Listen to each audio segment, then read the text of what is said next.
Standing Committee on Human Resources, Skills and Social Development and the Status of Persons with Disabilities. Today's meeting is taking place in a hybrid format pursuant to the House Order of January 25th, 2021. The proceedings will be made available via the House of Commons website. The webcast will always show the person speaking rather than the entirety of the committee. Pursuant to Standing Order 108 sub 2 and the motion adopted by the committee on Wednesday, October 28th, the committee will resume its study of the review of the Employment Insurance Program. I'd like to welcome our witnesses to begin our discussion with 5 minutes of opening remarks, followed by questions. From the Associated Designers of Canada, we have Kenneth McKenzie, President, and from the Canadian Labour Congress, Hassan Youssef, President, and Chris Roberts, Director of Social and Economic Policy. For the benefit of our witnesses, I'd like to make a few additional comments. Interpretation in this video conference will work very much like a regular committee meeting. You have the choice at the bottom of your screen of either floor, English, or French. When speaking, please speak slowly and clearly. When you're not speaking, your mic should be on mute. We're going to start with Mr. McKenzie for 5 minutes, please. Welcome to the committee. You have the floor. Hello, bonjour, and thank you so much for having me here today. And thank you for the ongoing commitment from all of the parties in providing support for so many individuals through the course of this challenging past year. My name is Ken McKenzie. Je m'appelle Ken McKenzie. I'm the president of the Associated Designers of Canada and IATSE Local ADC 659. We represent live performance designers in the fields of set, costume, lighting, sound, and video design across Canada outside of Quebec. We've also been a part of the Creative Industries Coalition alongside our colleagues at Canadian Actors Equity Association, the Canadian Federation of Musicians, and IATSE, the International Alliance of Theatrical Stage Employees. This coalition represents upwards of 50,000 arts workers from coast to coast, and we've worked shoulder to shoulder with members of this parliament to mitigate some of the short-term financial devastation of the COVID-19 pandemic on arts sector workers. As we look to the future and consider how we rebuild into a more resilient sector and how, as gig workers and self-employed artists, we might be able to make ourselves less vulnerable in situations of economic and social disruption, one of the suggestions we offer is a re-examination of the employment insurance in Canada. As it stands, the overwhelming majority of live performance designers are self-employed contractors, and currently, employment insurance offers self-employed workers the ability to opt in only to a partial system. Participants can contribute to EI special benefits, maternity, parental, sickness, compassionate care, but are unable to contribute to and are therefore ineligible for EI regular benefits. Not allowing self-employed workers to participate fully in the EI program puts gig workers at a disadvantage. As gig and self-employed workers become a larger part of the workforce, and the EI program must evolve to accommodate them so that they can contribute to and receive the full benefits available to traditional employees through EI regular benefits. Live performance designers, like many other gig workers, are contracted in unique ways that may not align with the existing EI structure, but which will have to be accommodated for. The existing Fisher benefits provide a useful model that could be adapted and expanded to suit the sector. Many gig workers are not contracted on an hourly or weekly basis, but are paid a flat fee per contract, regardless of the length of the contract. These contracts include defined residency periods when the worker is obligated to the employer. So calculation of EI eligibility should be established based on contract residency duration. The rate of EI benefits should be established based on eligible earnings within a prescribed period or cumulative contract period. Designers, like many contract workers, are often contracted months or even years in advance, and this does not mean that they begin work immediately and may still encounter significant gaps in employment between contracts. Oh my gosh.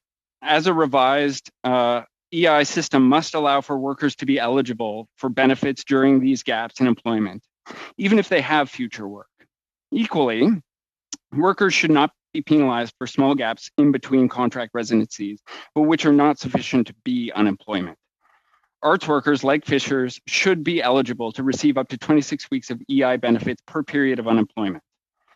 All self-employed workers are currently responsible to pay both employee and employer CPP contributions. And if a revised EI program requires workers to make both full employee and employer EI contributions, it will be financially debilitating, especially for arts workers who already live so close to the bone and are centered in the more expensive major urban areas across the country. EI premiums must be equitable and affordable. EI reform should consider contributions from the contractor and the contractee that run parallel to the employee-employer contributions that are standard. More than ever, the pandemic has underscored the importance of the arts in people's lives. Movies, television series, music are where people have turned to for comfort and laughter and escape. Canadians need the arts, and we have been there for Canadians. I thank all of you for responding so quickly to keep our sector and others alive through the support of the wage subsidy, the CERB, and now the CRB. And I urge the Canadian government to continue to support arts workers now and to help us to create the resilience that our all too vulnerable self-employed arts sector needs in the future. Merci, and thank you very much for your time. Thank you very much, Mr. McKenzie. Next, we're going to hear... Mr. Chair, sorry, point of order. Yes. Are we able to discuss the committee business following the first panel? As you and I discussed earlier today. Sure. It's in the hands of the committee. So I guess we can deal with this now. Colleagues, we have a request basically to alter the agenda to deal with committee business up front as opposed to at the end of the witness testimony. So if people want to use the raise hand function, we can deal with this now. I recognize Madame Chabot.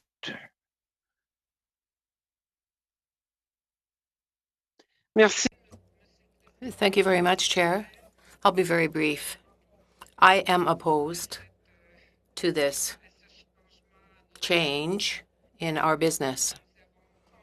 We have called 4 groups of witnesses in the context of our study, and I think that we should stick to the way we set it out and keep our committee business for the last hour of our meeting. I oppose this suggestion. Thank you, Ms. Gazan.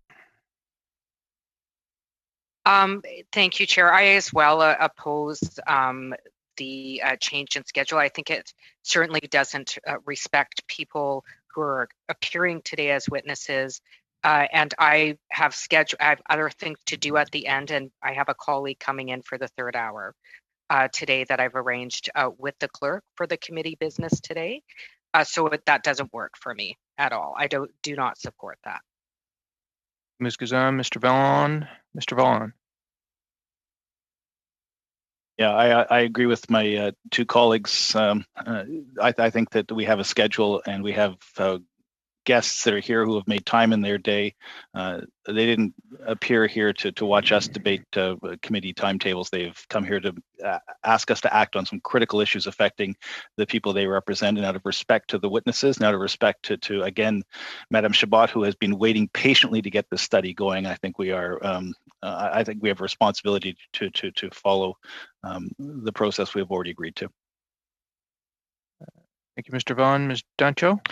Yeah, Mr. Chair, after our subcommittee meeting, and I reflected on the member, Ms. Gazan's comments that she was worried about 3-hour meetings and worried about it taking a toll on the staff, that having a 3-hour meeting today and Thursday may go against what her and Mr. Vaughan and the block member agreed to at the subcommittee meeting.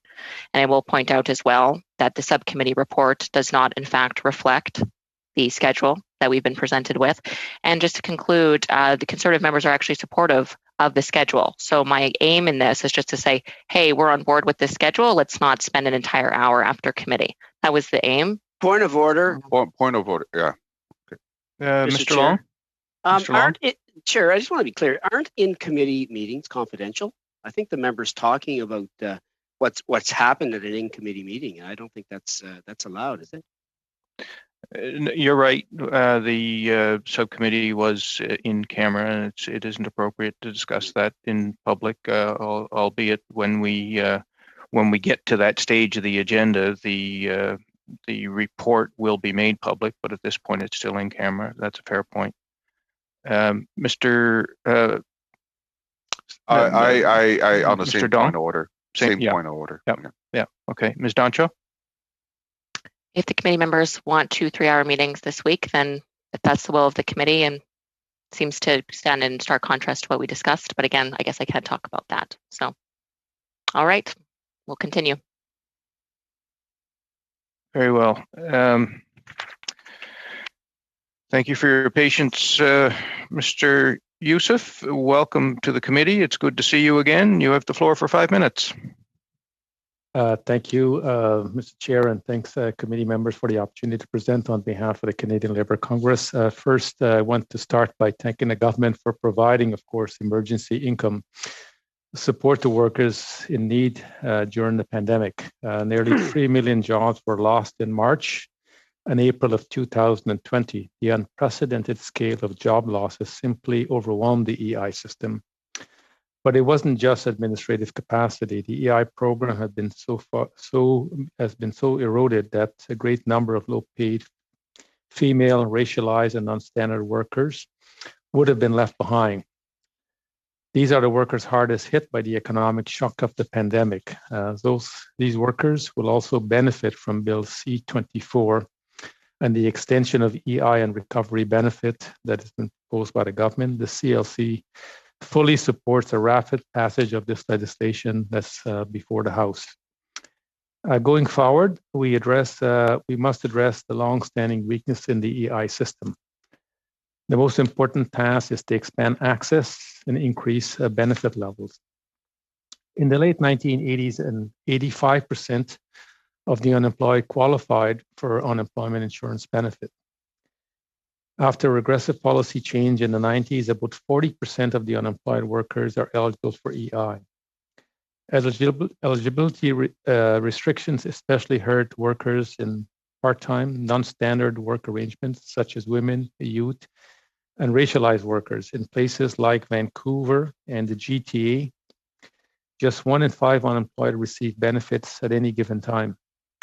Going forward, we must construct an EI program that includes rather than exclude the unemployed workers. This is why the CLC is calling for a single national entrance requirement equal to lesser than 360 hours or 12 weeks. EI low benefit rate and low ceiling on insurable earnings also exclude workers. For workers above the average earnings, the effective replacement rate is far lower than the 55%. Applying for EI benefits may seem hardly worth the trouble. For low-paid worker, the EI replacement rate is simply too low. 55% of very low earning is just not enough to live on. The CLC is calling for a livable maximum individual benefit and an increase in the benefit rate and ceiling on insurable earnings. The government can make other immediate changes to improve EI. First, the government should extend the maximum duration of EI sickness benefit. The government is committed to doing this. Second, it should also end the allocation of separation money. Suspending this practice during the pandemic has led to administration efficiency and fewer appeal. It was the right thing to do. The government should also make this change permanent. Third, it should also address the unfairness of having migrant workers pay EI contribution without a realistic chance of receiving benefits. This could take the form of restoring the ability of migrant workers to access parental benefits, for example. This would not be too costly a reform. Fourth, the government should reinstate regional EI liaison agents, as this committee recommended in 2016. During the pandemic, auto plants, meatpacking facilities have temporarily shut down in response to the outbreak. EI liaison officers would have made establishing new claims far more efficient.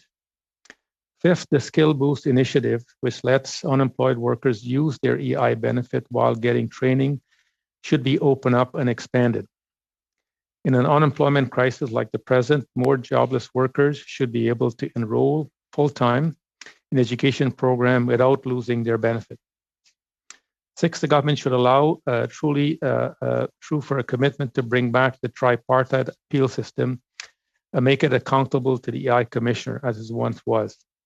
I want to conclude in some final comments. The current government is committed to combating precariousness and improving job quality. An important step towards reducing inequality on job market precarity is to expand access to EI benefits and make them more adequate. Extending the maximum duration of benefits will improve the quality of job matches. Improving access to EI and increasing benefit level will also encourage employers to improve job quality. Starting in 1993, jobless workers voluntarily left their employment without just cause or were dismissed due to misconduct, were totally disqualified from EI benefits. This penalty is unfair, counterproductive, and unnecessarily harsh. It should be reversed. I want to thank the committee for the opportunity to present, and I'll take any questions from the committee members. Thank you so much.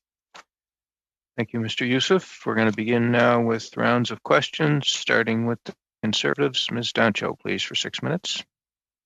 Thank you, Mr. Chair. And when was your organization sort of first aware that 26 weeks would not be enough time for members receiving EI? That would not be sufficient. I think we've been saying this for quite some time, but again, during the pandemic, of course, we recognized when the government brought in all the emergency measures to support workers during this pandemic, we recognized at that time we would have to extend benefits. I think the government has posed that and is doing that with the support, of course, of other parties in the House. And again, we encourage you, of course, to continue that support for workers because we do believe the pandemic will be some time yet. Did you support the legislation that was passed in the House in September to create that sort of extended EI for 26 weeks? Were you supportive of that in September? Yes, we were. And so when did you expect that 26 weeks wouldn't in fact be sufficient? Well, we recognize, of course, this pandemic is a moving target. We don't know how long, of course, the unemployed will be unemployed. And of course, we said, should that be the case, the government will have to extend benefit again to ensure workers are not going to fall through the cracks because their duration of benefits will be exhausted. Yeah, and we know that there was a second wave of quite severe lockdowns. Some of them are still in place in the Peel and Toronto region and elsewhere in Canada. So that was really coming to the forefront in around mid-November in the country, that those second waves of very strict lockdowns were coming and associated layoffs as a result. So did you expect that 26 weeks wouldn't be sufficient in November or December? You must have had an idea that was going to set workers back, that second wave of lockdowns. I think early January, we started musing with the government that there's a real possibility the government is going to have to extend benefits because, of course, workers are still unemployed. And more importantly, we're going to have to provide them support before their benefit is exhausted. And I think the bill before you right now, of course, is going to do just that.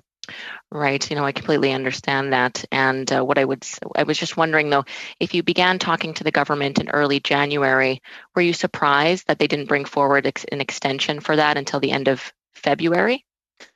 Not necessarily. Listen, I've been around the federal scene for quite some time. I know a desire and a want doesn't necessarily act on my schedule. I leave it to the government and, of course, the political parties in the government to determine what time they can get legislation through the system. Yeah, understood that as well. So you have been around the federal system for quite some time, so you know that Parliament is not efficient. And you likely have seen that over the last number of years in your career. So again, if you started talking to them at the beginning of January, do you believe it would have been preferable that they would have brought forward this legislation earlier? I mean, my understanding and the understanding, I think, of the members of this committee is that those EI benefits are running out end of March 28th, and that's, 2 weeks away. So do you have any concerns that this should have been perhaps brought forward sooner? Or do you not think that legislation should have been brought forward sooner? You're happy with it being brought forward as late as it did? It's not for me to decide what is the appropriate time, but I do know this. I think there's enough time within the legislative calendar to get the bill passed and, of course, get benefit to worker before they exhaust their benefit. I would encourage all of you and the committee to see the desire to do so and to collaborate however you can to make sure the passage of the legislation do happen in a timely manner.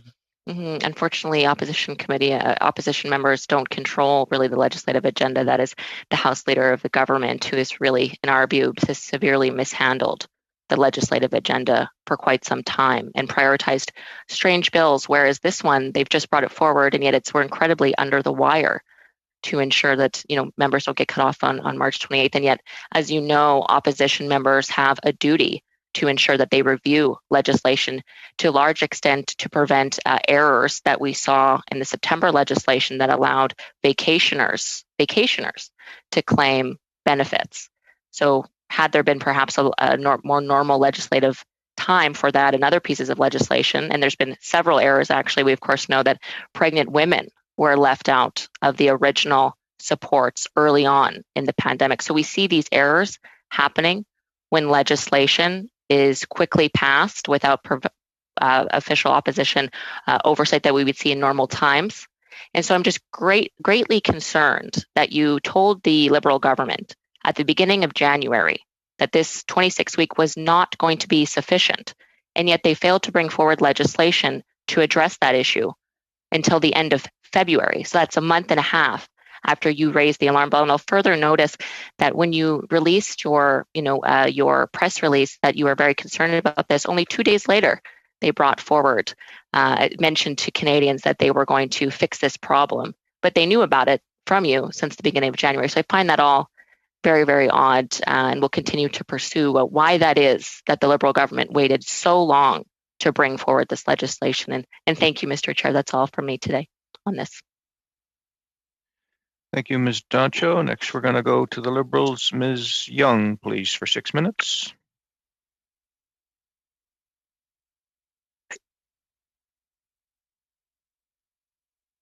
I think, Chair, just sorry, Mr. Chair, I think we were going to go to Mr. Long. Very well. Mr. Long, please, for 6 minutes. Sorry. Well, thank you, Chair, and sorry about that confusion. Good afternoon to our witnesses.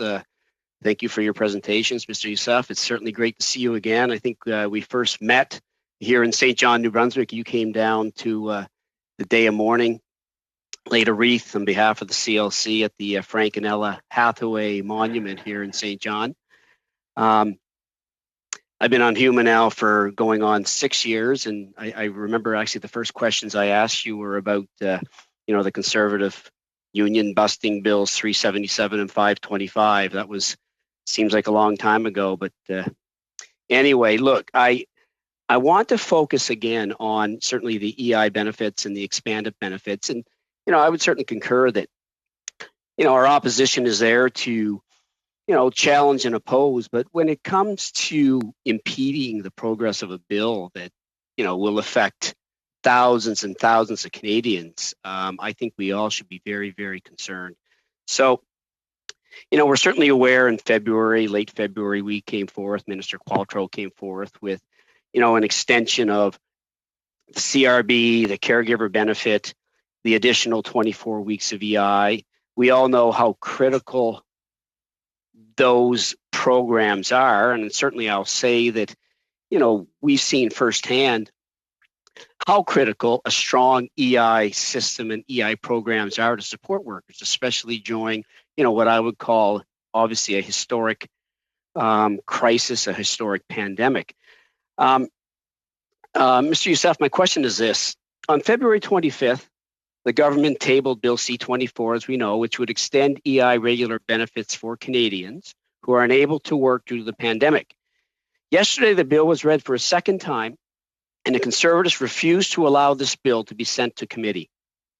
For the committee's awareness, if these EI benefits are not extended, in the first week alone, 23,000 Canadians will lose access to their only source of income support, and every week that they delay, tens of thousands of Canadians will exhaust their EI benefits. So my first question, Mr. Youssef, with the Conservatives delaying the implementation of this bill, what impact do you believe this will have on Canadians? Well, first, I would hope that the Conservative Party and their leaders find it necessary to support this legislation before the benefit of these workers are going to expire. But should the bill not be passed in a timely manner is going to have devastating consequence, because the options that workers will then have, of course, if they get no benefit, is to actually go on social assistance. And that's a significant, of course, difference in what workers are going to have to support their family versus what they're getting with their benefits right now. The difference are starkly night and day. So I would simply plead, of course, to members on this committee today, if they can take the message back to their respective leaders to really prioritize the importance of this. There's no reason to deny working families the support that is promised in the legislation, because it's going to have a devastating impact on working families. One of the things that we have to be concerned about, people need certainty. One of the things that's been very good about this pandemic, as terrible as it is to working people, is that nobody had to fend for themselves. To a large extent, the government, of course, have provided benefit to take care of all those who have lost their jobs, no fault of their own. And more importantly, these workers still need that support. We know there are thousands and thousands of workers who don't have a job to go back to.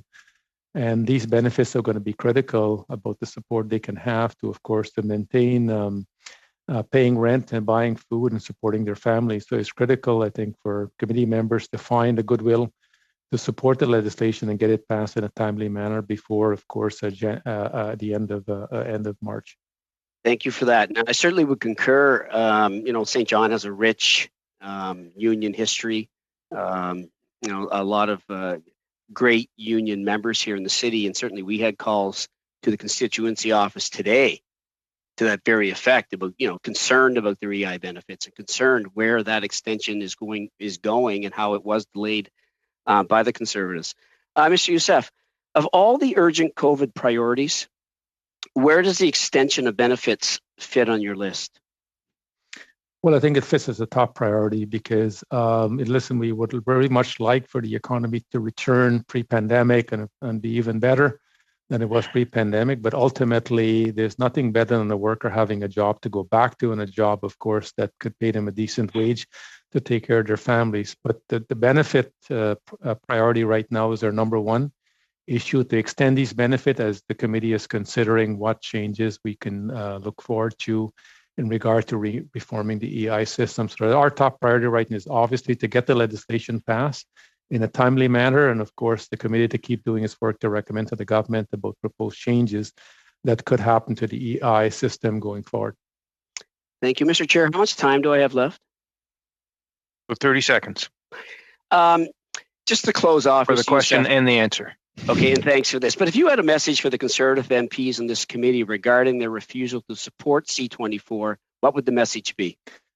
The people are going to be impacted are people who need these benefits. These are people who live in their constituency as they live across the country. These are Canadians. And fundamentally, we should not hold them hostage. I know you need to have a debate in Parliament. It's not for me to tell you how to do your job, but I would kindly ask members to consider the passage of this bill in a timely manner so workers have some certainty they're going to continue to get their benefit, so they can support their families and able to do the things necessary to ensure they can pay their bills and buy groceries at the end of the day. Mr. Youssef, thank you very much. And Chair, thank you. Thank you. Suite, Madame Chabot. Madame Chabot, 6 minutes, please. Thank you very much, Chair. Hello. Hello to our witnesses. I'm very happy to see you here. Yes, my question is for the president of the CLC. Thank you very much for accepting our invitation. 3,300,000 workers, and you have come here to speak to the reform of EI. So I'm going to do everything I can to bring about C-24. It will be supported by the Bloc Québécois because the EI benefits will end on 21 September 2021. So we do have to have a permanent measure to replace them. My question is this.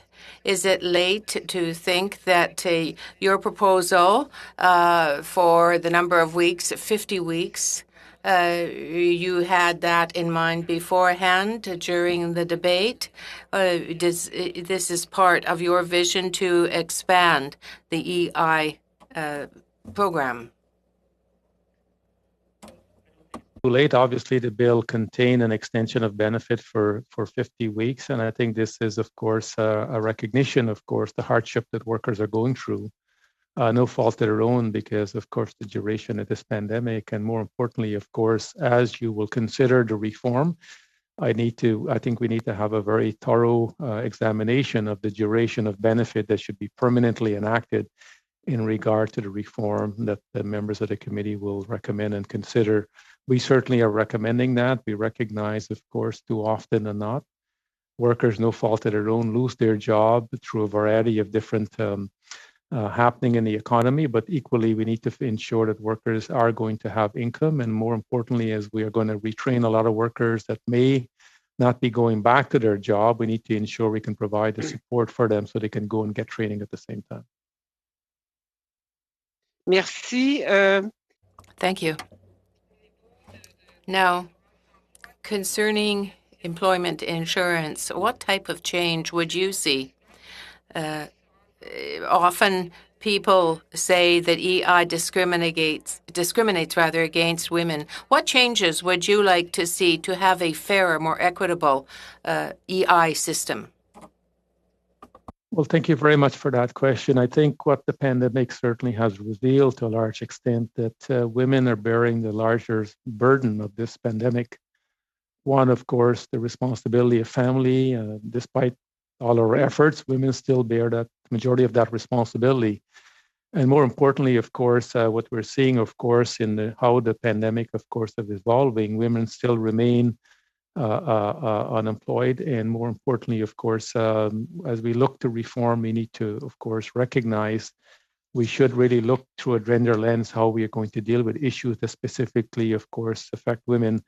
One of the recommendations, of course, we have made, and I think there's a commitment on the government to do this, is to extend the EI sick benefit far more often is women who are needing that benefit. And more importantly, we know the duration of it is far too short.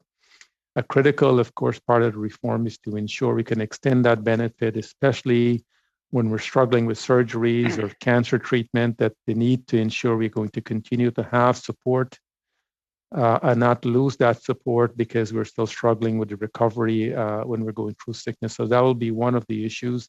Of course, women traditionally work in what we would call the service sector. So quite often, of course, they're likely to have shorter hours of duration of work. So raising the maximum will be critical to ensure they're going to get a benefit at the end of the year. And two, of course, is a way, of course, to also ensure that employer can look at the job market to make sure they can regain women back into the workforce and improve the conditions in which they're working with. So, from what you say, I hear you saying that to have a single criterion in terms of eligibility of 13 weeks or 360 hours, that should take into account the fact that women occupy jobs that have fewer hours very often, and so that number of weeks is extremely important. On governance now, Mr. Youssef. Do you have any recommendations about the governance of the EI regime? Well, we certainly have been working to restore the EI appeal system. I think there's generally an agreement to restore the appeal. Workers should have a mechanism in which they can have an appeal system where they can tell their stories and present before a tripartite structure. I think there's a commitment on the government to do that. The pandemic obviously interrupted that, but I think we need to bring that system back in. And equally is to give the commissioners a role to oversee that system because they are there to help the government, to support the government in the governance structure. And I think that will make the system far more, I think, democratic for workers who should have their benefit denied. They have a process in which they can have that appeal within their community and have, of course, a tripartite way to get those decisions either overturned, but at least to be heard by a tripartite panel in the context of a benefit being denied. Thank you, Mr. Youssef. Merci, Madame Chabot. Next, Ms. Gazan, please, for 6 minutes. Thank you so much, Mr. Chair. And my first question is for Mr. Youssef. First, thank you so much for being on the panel today.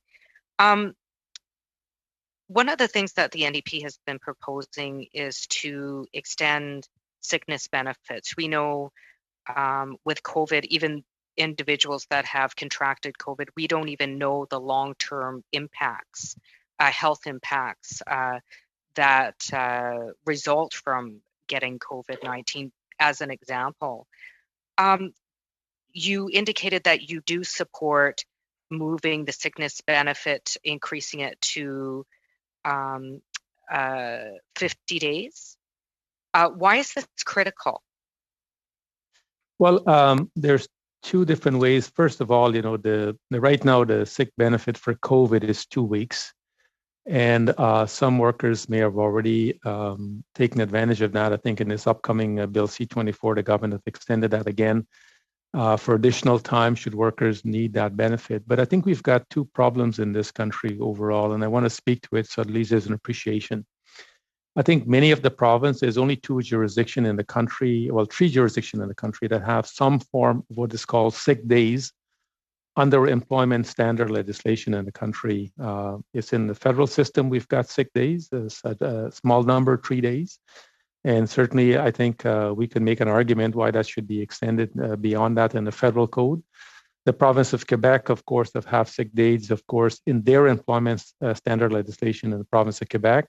And PEI, to its credit, of course, have 1 sick day for workers should they need that. I think more jurisdiction in the country need to bring sick days as a permanent requirement for workers in the provincial jurisdiction. So when workers do get sick, they can actually take 6 days off from their work and not lose pay. And that's something I think should happen at a provincial level. But for the protection of workers right now in the federal jurisdiction, there's COVID-related benefits that extend that benefit that should they require it, they're going to have that. But also, we're also making an argument that under the sick leave provision under EI, the current 16 weeks should be extended to a longer period to ensure if workers should have symptomatic symptoms that will keep them off work for a longer period, you should be able to access EI, but you should be able to access EI for a much longer period. And I think there's generally an understanding the government we're talking about doing this, but again, I'm hoping in this reform we can see that happen sooner rather than later. Thank you so much. My next question relates to Canadians living with episodic disability. We know that they account for half of Canadians of working age living with a disability, and recommended that the ESDC undertake a review into how episodic disabilities fit into the EI sickness benefit framework to identify mechanisms to increase access.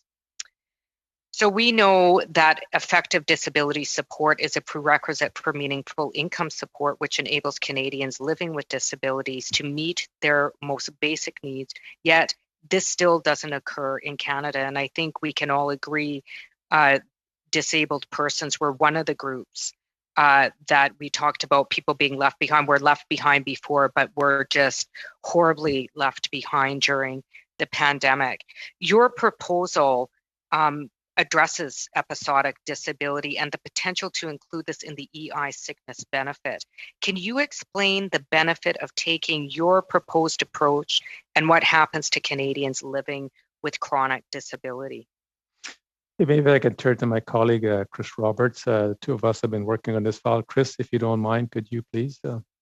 Yeah, sure. It's a very timely issue given what we're learning about the experience of individuals who've contracted COVID, that many of them are the so-called long haulers. They have a long and episodic set of symptoms that return and recur periodically over time. So for individuals with episodic disability, the EI sickness benefit and really the EI system itself isn't very well set up to deal with people who are sick for a few days and then well enough to work for the next few days and then sick again. So I think there has to be a real searching evaluation of how the EI system deals with those individuals with episodic disabilities. Not a simple answer to that, but I think that there is growing appreciation that the weeks-based system of EI isn't really well set up to deal with those individuals. There's a whole lot of other changes that I think could be made to the EI sickness benefit that could help. Certainly, with respect to EI benefits generally, if we drop the hours requirement, more individuals working with disabilities are going to have access to EI regular benefits and other benefits as well. But also, I think we can examine the premium reduction program that incentivizes employers to offer short-term disability and private insurance as well to ensure that there's a good fit with an expanded EI sickness benefit. And just one last follow-up question. One of the motions that the NDP put forward, certainly for persons with disabilities, is a guaranteed livable basic income. This is something that has been widely supported by the disability community across the country, in addition to current and future government programs and supports. Do you think this is something that would benefit the disabled community? I say that because we know that 70%, for example, although not EI, in terms of people falling through the cracks, 70% of adults with cognitive disabilities live in poverty. That might not even be able to work. Do you think expanding our social safety net, building on our EI benefits would be helpful? Very short answer, please. We're out of time. Yeah, very quickly. I know this requires a longer answer, so I'm going to attempt myself. I think the debate on guaranteed income is one we should all welcome. I think there's a need for us to have that debate, and more importantly, of course, recognizing workers and people with disability, how they're treated in the system. I'm not sure under the reform system whether that fits into this, but I do believe that we need to have a broad debate, and we will welcome our ability to be engaged in that process to figure out how we can allow these people to do better than what they're doing right now in regard to the income we're giving them and how we're supporting them. Thank you, Mr. Youssef and Ms. Gazan. Next, Ms. Falk, please, for 5 minutes.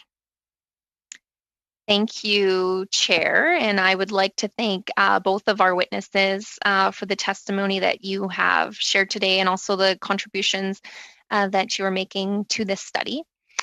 It's important, I think we can all say that it's important to our employment insurance program that it's not only viable, but also responsive to the labor market and the needs of Canadians. My first question is to Mr. Kenneth McKenzie.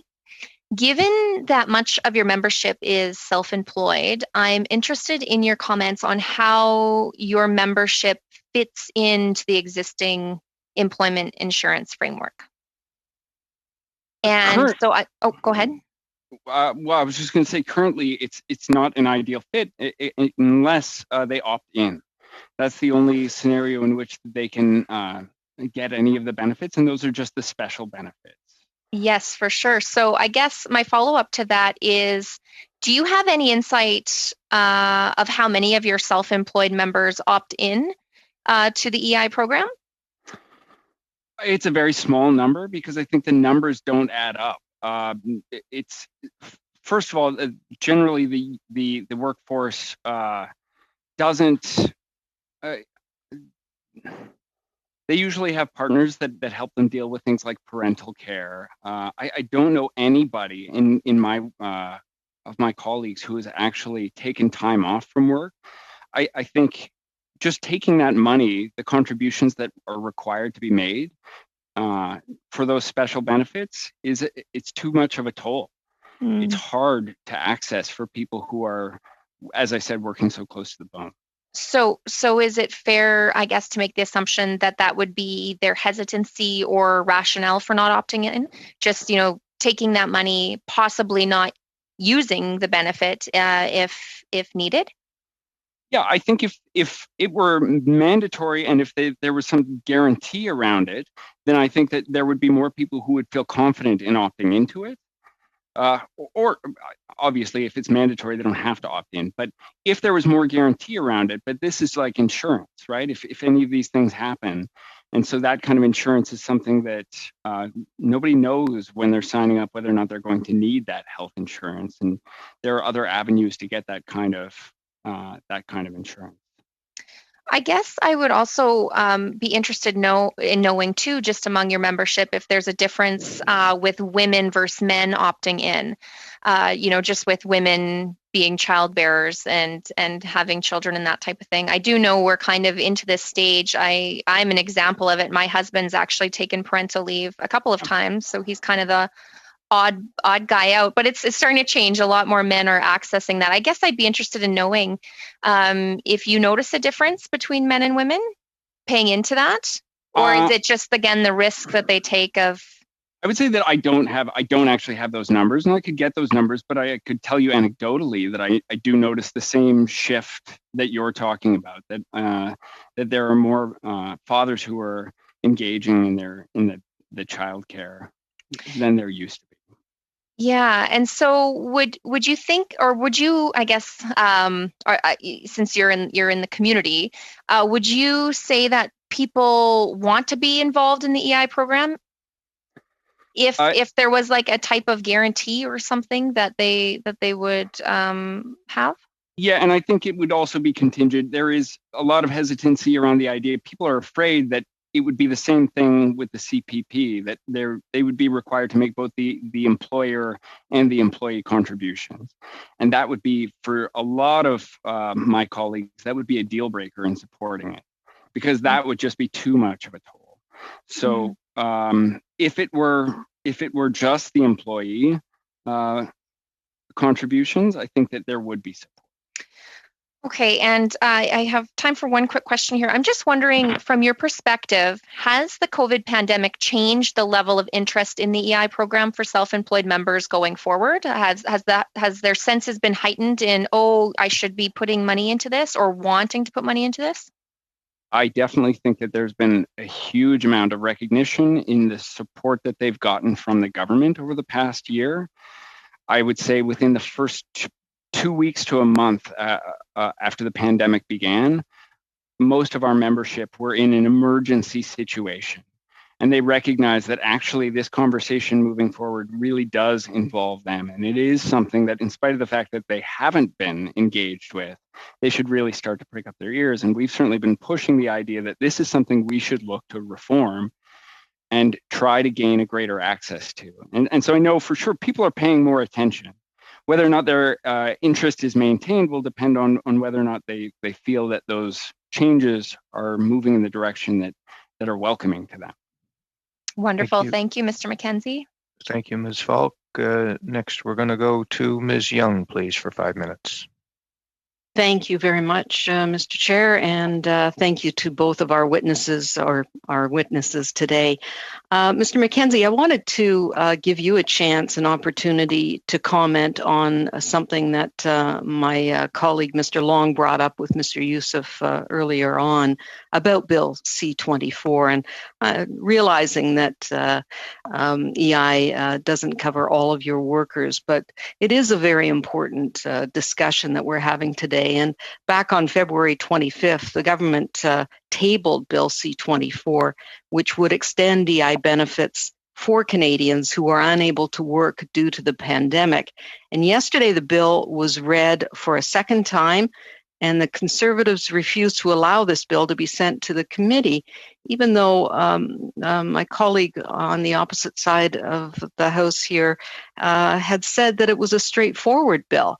And she felt that she would recommend it to her party. But for some reason, they've decided to draw this out. And now tens of thousands of Canadians are at risk of losing income support in the middle of a pandemic. So, Mr. McKenzie, what does this delay in the extension of the benefits mean for your members? Well, I know that our members are not able to go back to work. There is no live performance happening right now. It's all shut down. So a lot of them are eager to get back to work. but just can't. It's not a possibility for them to go back to work in the fields that they've trained. So I think that certainly would raise their anxiety a great deal. The idea that their benefits might end is something that would cause them a great deal of concern. But I also think that they recognize how quickly this government has been able to act over the past year and how quickly they've been able to come together to provide the kinds of supports that have sustained our members. So I think any kind of delay would cause our members to hold out hope that everybody would work together to make sure that it wasn't putting Canadians in a really dire and unfortunate position. And I, like Mr. Youssef, believe that there is time to make that or to pass that bill. And I'm certainly not in a position to tell you guys how you should best do your job. But I think you might have a comment on what message you would have for Conservative members on this committee to pass on to their leader about making sure that this bill does get to committee stage, so we can continue to discuss this and move it forward, so the tens of thousands of Canadians will continue to get paid.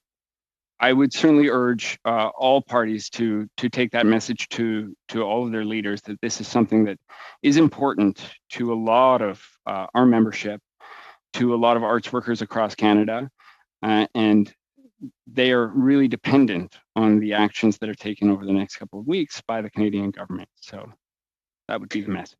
Thank you, Mr. McKenzie. One other thing, I think what we have noticed in the last year as far as live performance, a lot is going online, virtual. How will this change live performance designers' stability of jobs in the long term, do you think, now that we have a lot of virtual events? Well, it's certainly changing the language of how we create the work that we create. In fact, over the past year, we became a local of IATSE, our organization, and in no small part because a lot of the work that we do is actually moving closer to film. And all of this work that's happening now online brings us a little bit closer to what film looks like. So I think that this is a part of the resiliency of our community in finding new ways and forging forward in spite of the obstacles and limitations. I'm really proud of my colleagues for finding new way to do the job that they love and are so passionate about. So I don't see this going away. I hope that this provides more stability. I hope it provides another form of entertainment for everybody to take in. Thank you very much, Mr. McKenzie. I think that's probably the most time I have. Thank you. Yep. Thank you very much, Ms. Young. Suite, Madame Chabot pour 2 minutes. Madame Chabot, 2.5 minutes. Thank you. I really would like to have a debate on Bill C-24, and my message would be the following. The quicker that it's going to get to committee, the quicker we can have more witnesses. If the bill is going to be passed, we'll have more witnesses as well in committee and be able to hear more people. But we are dealing with a review here of employment insurance. My question is to Mr. Youssef. You know that in our EI system, there was a contribution in the past that was made by the government. You said it yourself, and you said that there has been a regression in actual fact in the system.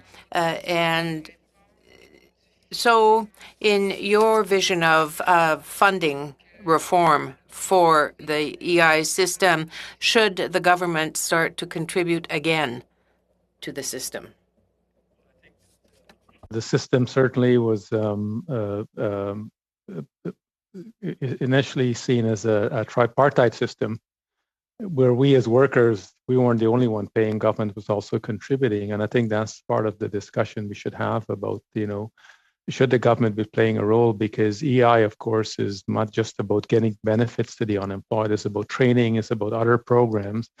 that are tied to the EI program, which is exclusively now financed by workers and employers' contribution. So yes, that's, I think, is a necessary discussion we should have if we're going to use this program as the social safety net to look after workers in this country because of a variety of issues, not just unemployment, when they need support in this country. And you just heard from my colleague, Ms. McKenzie, regarding workers who work in the film industry who are classified as self-employed. How do we best ensure these workers can access the system, but how do we reform in a way to bring them into the system who are truly legitimate self-employed versus those who are misclassified who are not self-employed?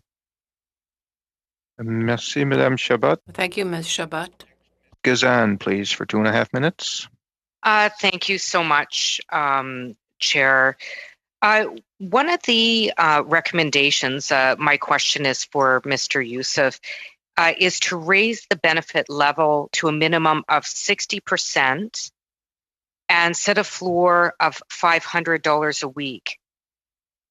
I've often argued that EI benefits are no longer livable. Why do you think this is necessary? I know you said 60%. In fact, Carl Persay, who's the PEI Federation of Labor president, even argued 70%. Why is it critical that we raise these rates, EI rates? Well, I think it's been far too low. I think this pandemic has really revealed the inadequacy of the benefit level. Had we been paying people the minimum, I think far too many people have been struggling just to maintain any sense of able to pay their bills and meet their obligations. I think the government set, of course, there you remember earlier the benefit level at 500 for the CERB, and recognizing that if you want workers not to fall farther behind, you had to pay them a decent benefits. And I think we have to start from someplace. We believe that the maximum has to increase and the minimum has to increase because this has been frozen for far too long. And I think there's a real need to examine what the level should be, but equally, I think it has to go up. It also disadvantaged women equally who are highly dependent on their benefit. And the last thing we want to do is pay them such a low benefit that people don't think it's worth collecting at the end of the day. So it's critical that we recognize in this reform the benefit levels need to go up, and we need to make sure we set it at the appropriate level to ensure people can meet their basic needs in this country. And just following up, I know you mentioned women. What other groups are more likely to be excluded from claiming EI benefits? And what kind of barriers do they face? Are there any other specific groups that are really falling through the cracks?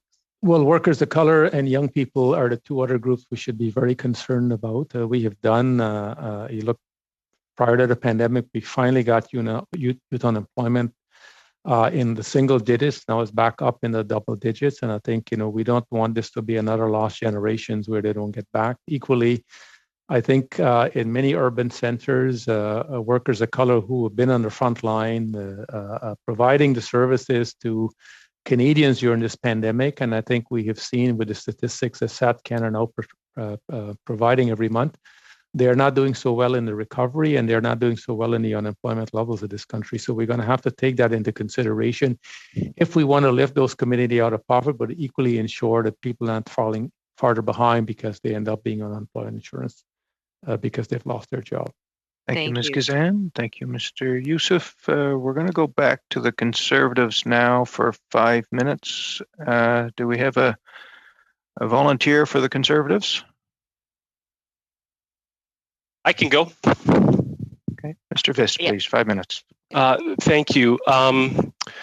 Would the witnesses agree with this following statement? The employment insurance program is an important source of support for Canadian workers, providing temporary income to benefit people who have lost their job or have been absent from work for an extended period of time. Just a yes or no answer, please. I can't say yes and I can't say no because you're going to trap me into the answer I make, so I refuse to answer your question. Okay. Well, I'll ask Mr. Youssef. Did you agree with the 2018 changes to expand the EI parental sharing benefit, or to put that into place? Yes, we did. Did you know what document those changes were part of? No, not offhand. My colleague Chris Roberts might remember. Well, Chris? I can tell you, it was the 2018 budget. Okay. Don't you think it's a little disingenuous for Wayne Long and Kate Young to say that we need this legislation passed when the government could, in fact, have tabled a budget last year and made changes to the employment insurance system? Well, listen, far be it from me to do retrospective. You know, if I know I was going to live this long, I probably would have lived my life much healthier. So I don't know if that tells you anything, but the reality is we're in a crisis. And I think in a crisis, I think what we have to do as Canadians is figure out how we can work better together to ensure we're actually addressing the needs of the people who are under crisis right now. And that's workers, millions of them who have lost their jobs. We want to figure out how to get them back to work, and the EI benefits are going to be equally important in getting them back to work. And I agree, and that's why I think we need a federal budget today. Mustafa Ashari, Sahir Khan, and Kevin Page at the Fiscal Institute recently opined a letter in the Globe and Mail about the need for transparency and to give a plan for Canadians to get back to work. That would be included in the budget. Do you think it would be appropriate for our next upcoming budget to have provisions that expanded our current employment insurance system to address the needs of Canadians who are at risk of losing their job? Well, I think the budget could do many things in addition to all of that you have suggested. So yes, I'm hoping that when the budget comes, it will include a lot of things that the government know that it needs to address in regard to ensuring that the weakness that we have seen in this pandemic, the cracks that we have seen in our social system is going to be addressed in a major way that actually gives Canadian confidence that we have heard them, but equally we're addressing those concerns in the upcoming budget. Thank you, Mr. Youssef. That was very helpful. And I'm just going to use the rest of my time to call out the hypocrisy I heard earlier in this committee. Wayne Long and Kate Young both voted for the 2018 budget, which included substantive changes to the EI system. The longer this government goes without bringing forward a budget is the longer Canadian workers and those that need the support of a fiscal plan to help chart a new course for our country to secure our future will not be completed unless we get a budget. So the comments earlier today, and this is not directed at the witnesses, I'm just using my time, are disingenuous and frankly inappropriate, given that they both knew and voted on a budget that included massive changes to our employment insurance system. So for the Liberal members to even insinuate that the Conservatives are holding up benefits to Canadians, I turn it back on them. They're holding back our country and our economy. Point of order, Chair. Point of order is the comments you made earlier, Mr. Long. I'm not doing anything inappropriate. Mr. Viss, I need to entertain this point of order. Go ahead, Mr. Long. I think that the my colleague is basically grandstanding here. I think he's off topic, and I question the relevancy. The relevancy, Mr. Chair, is that budgets can include changes to employment insurance benefits. So for the government members of the committee to insinuate that that our party is holding up the legislative process is completely inappropriate. Point of order. Mr. Viss, are you finished? Sure, I'm finished. Okay, go ahead, Mr. Long. I'm finished too. Thank you, Chair. Okay. I mean, in terms of ruling on the point of order, that's Mr. Viss's time, and he can use his time as he sees fit. So anyway, I think everyone's retreated back to their corners. We can move on. Mr. Vaughan, please, for 5 minutes. Thank you. I was going to ask Mr. Youssef if he liked yes or no questions, but that in itself is a yes and no question. So I'll move on from that. But we had a witness who effectively said that we're in the process of trying to build a system for the next decade based on economic models from the last century. And if you look at the testimony around the strength of the EI computer system, it may be even older than that. And I guess the question is what advice do you have for us on how we pivot to the next 10 years instead of the last 10 minutes, last 10 years, or last century in terms of making sure EI works for a modern work environment where quite clearly 9 to 5, Monday to Friday, 2 weeks off in the summer is no longer the regular pattern for virtually every Canadian worker? I think the EI system if it's properly designed, can serve the needs of Canadians in a variety of ways. And I think the reality is today we need to also seriously examine how the system operates, and more importantly, how fair it is to the people who has been designed to serve in the first place.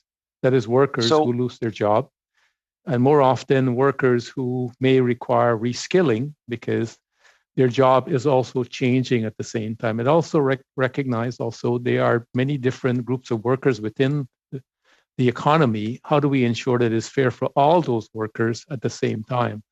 So there's some complexity in it, but at the same time, it is not beyond our capacity to take all of that and, of course, design a system that's going to serve us for the next century.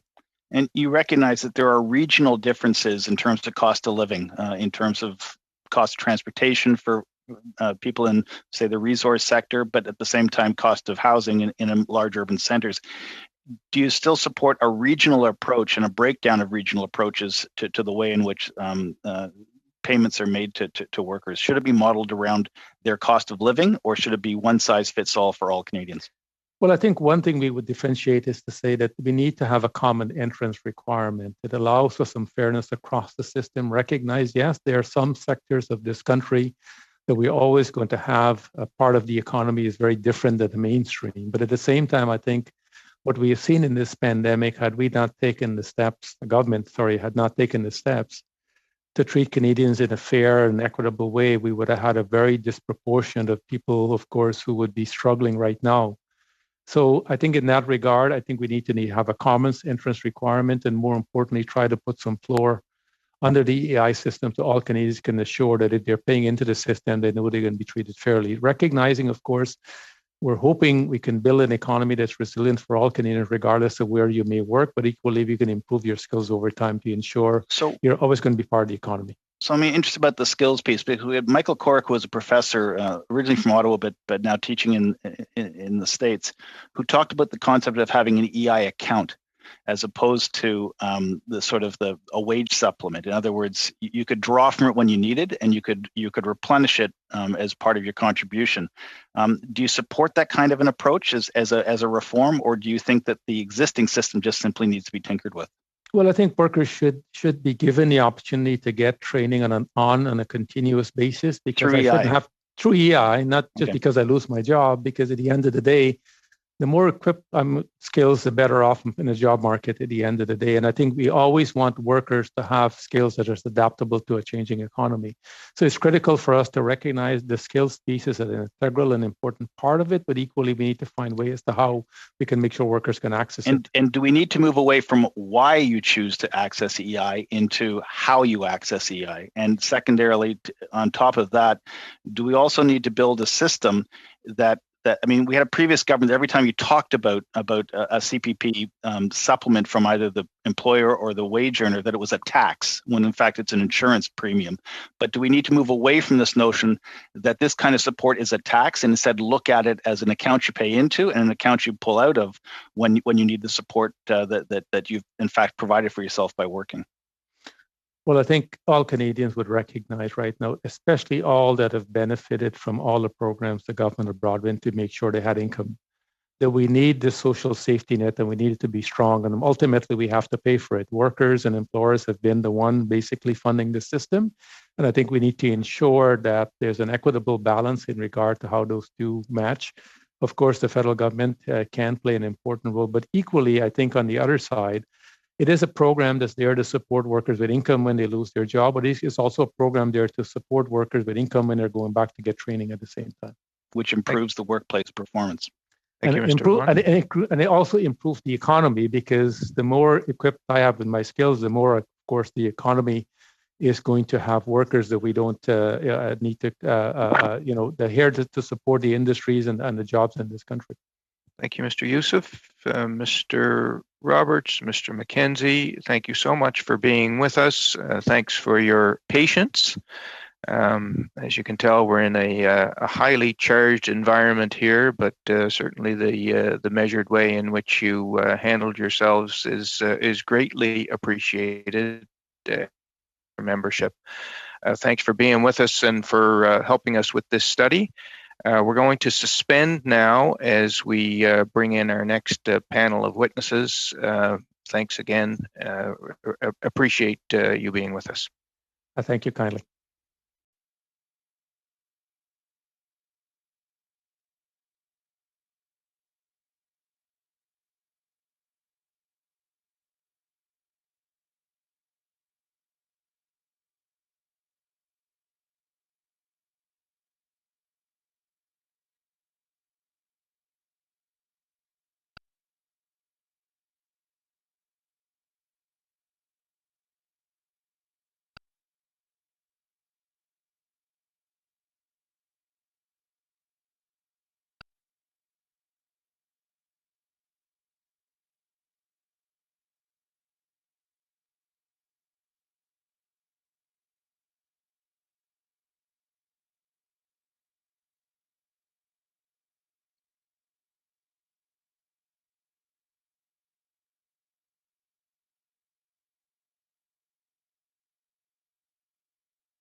Back to order. Aujourd'hui, le comité se réunit.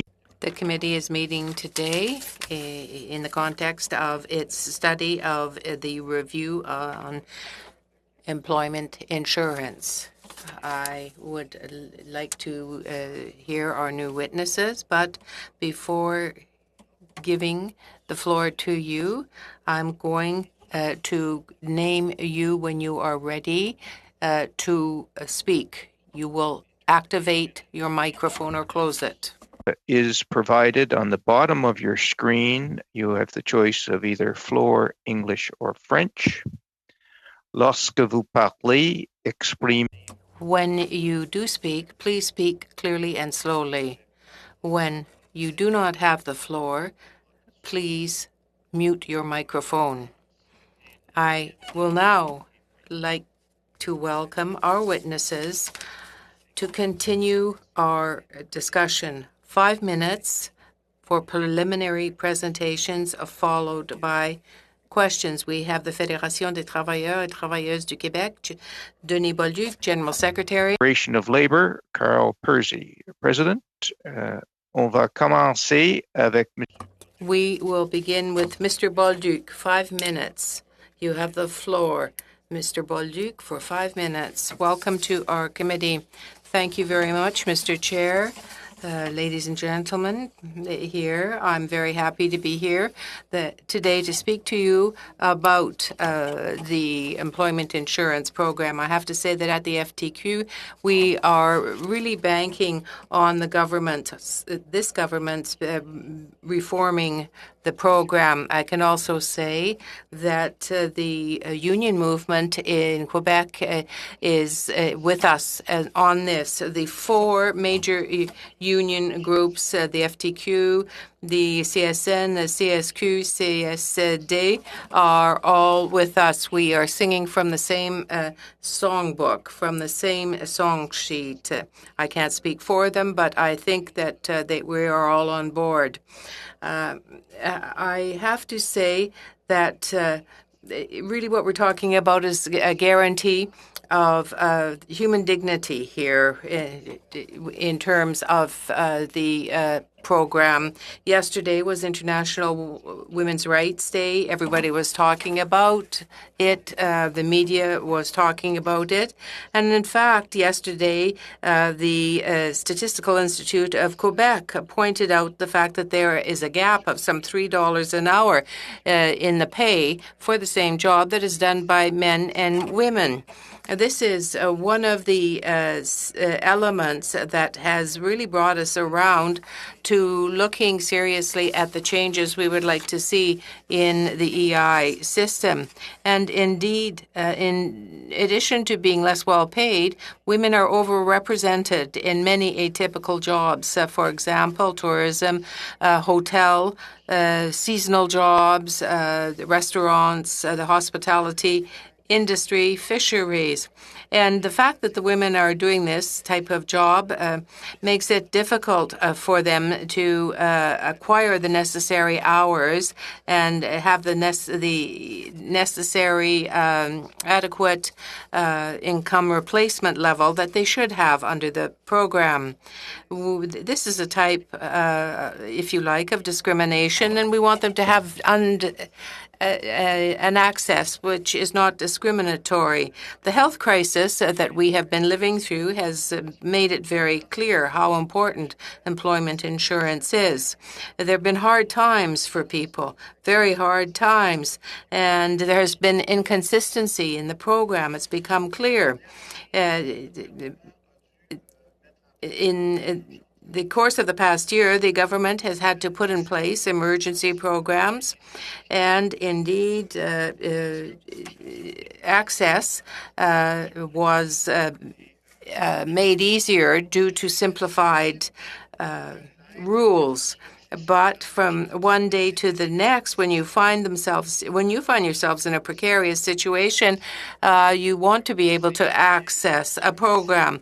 You want it to be easy to make your claim for someone in under the employment insurance program. And for someone who's never applied before, it can be very difficult. So the processing period should be shortened. So I have to say that it's also been 30 years since 1990 that the government has not contributed to the program. It's the workers and the employees who contribute to the program. I think that you should pay particular attention to this fact and to the workers that are represented, in fact, by the government. There has to be a comprehensive reform of the program to better meet the needs of the workers, all those people who pay into the program.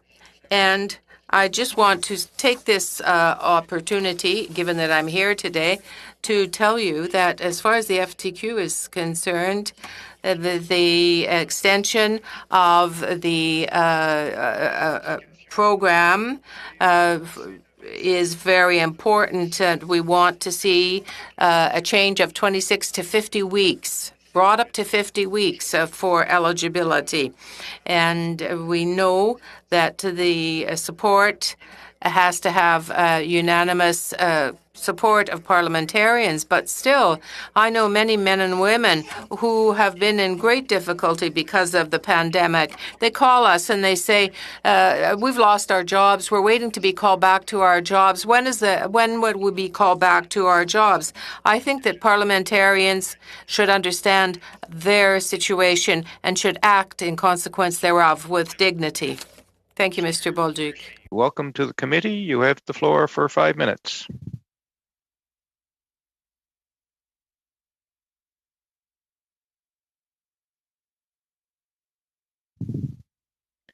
Mr. Percy, do you want to unmute your mic there and deliver your opening remarks? Okay. Thank you. Carl Percy, President of the PEI Federation of Labor. And I'd like to thank you, Mr. Chair, and committee members for the opportunity to appear today on this important issue. I think EI reform and guaranteed livable income need to be separated and studied separately, as EI reform is long overdue, while the guaranteed income, livable income, needs to be prepared properly for a long-lasting, successful implementation. And in order to do this, we need to look at a rapid return to full employment for those who want to work, with no one being forced to work. These jobs should look like full-time positions with benefits available and created by government and employers. The barriers to employment will need to be addressed beforehand too, such as affordable childcare programs, national pharmacare, transportation systems to meet the needs of workers.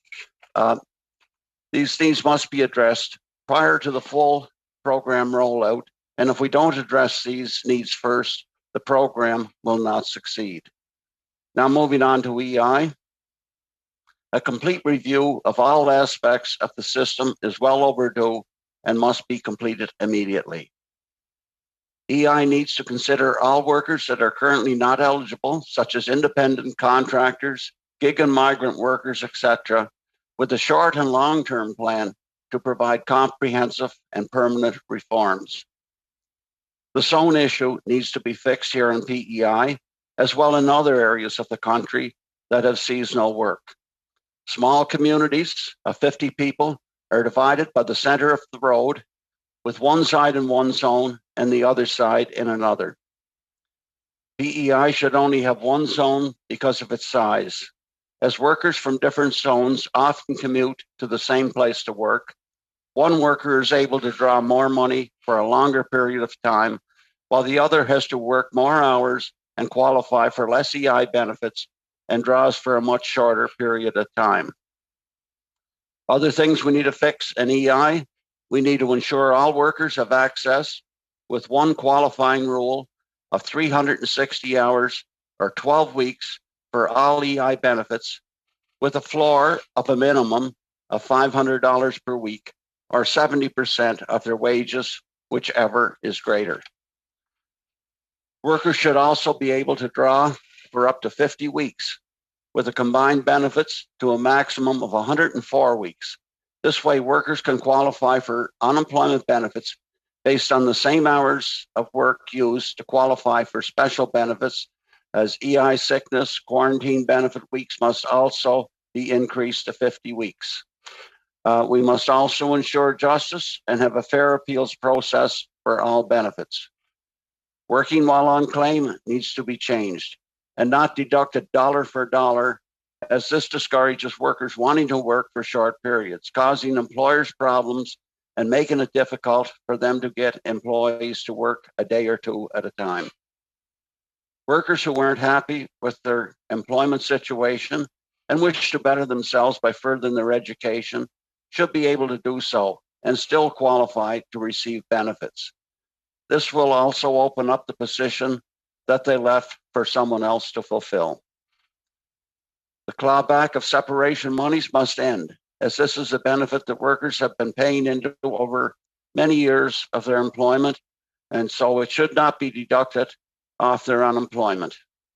EI access during a labor dispute is also we need to look at, because workers need to have this access. as it would level the playing field, as it would not be looking at a no pay during a lockout, which currently gives the employer the upper hand.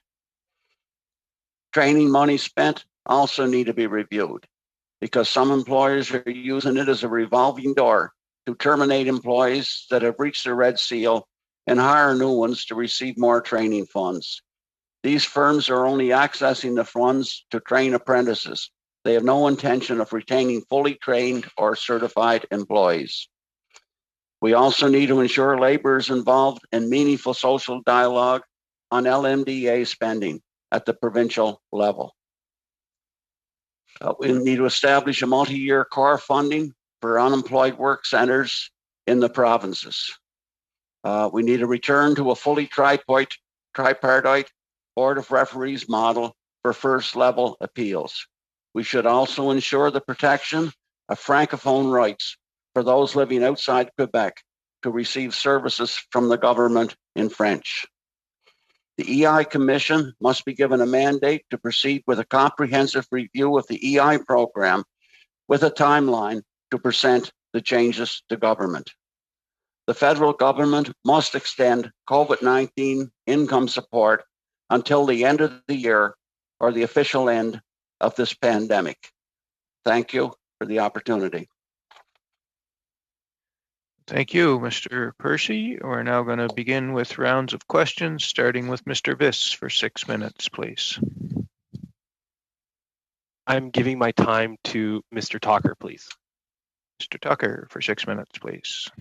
Thank you very much, Chair, and thank you for the witnesses for appearing today. And I just want to unpack some of your thoughts, Mr. Percy, on what Canada would be like or what this new reality would be like. So you wouldn't, in your words, be forced to work. So in your mind, people would be given the choice, either you work or you don't? Oh, no, there's a lot of people that can't work. There's people with mental problems that can't work for issues like, this way, that there'd be jobs there for anyone that's capable and wants to work them. So if they're healthy-minded people, they should be working. They shouldn't be. There should be employment made for them, yes. Then where would the UBI fit in that reality? Would people just decide to take the UBI instead of working then? Well, we're talking a guaranteed income, and the majority of people do want to work. So you would see near everybody working if they had meaningful work to work at. We got to create jobs and get people back to work, and most people want to work. But if this is why the EI system and the two systems need to be separated, the livable income and the EI, and not to tie the two of them in together. So you're talking about this different reality where people would not pay on to EI then, or the deductible, they wouldn't be, as your words, I believe you said, forced? Yeah, because we're talking livable income and putting a type of livable income. In employment insurance.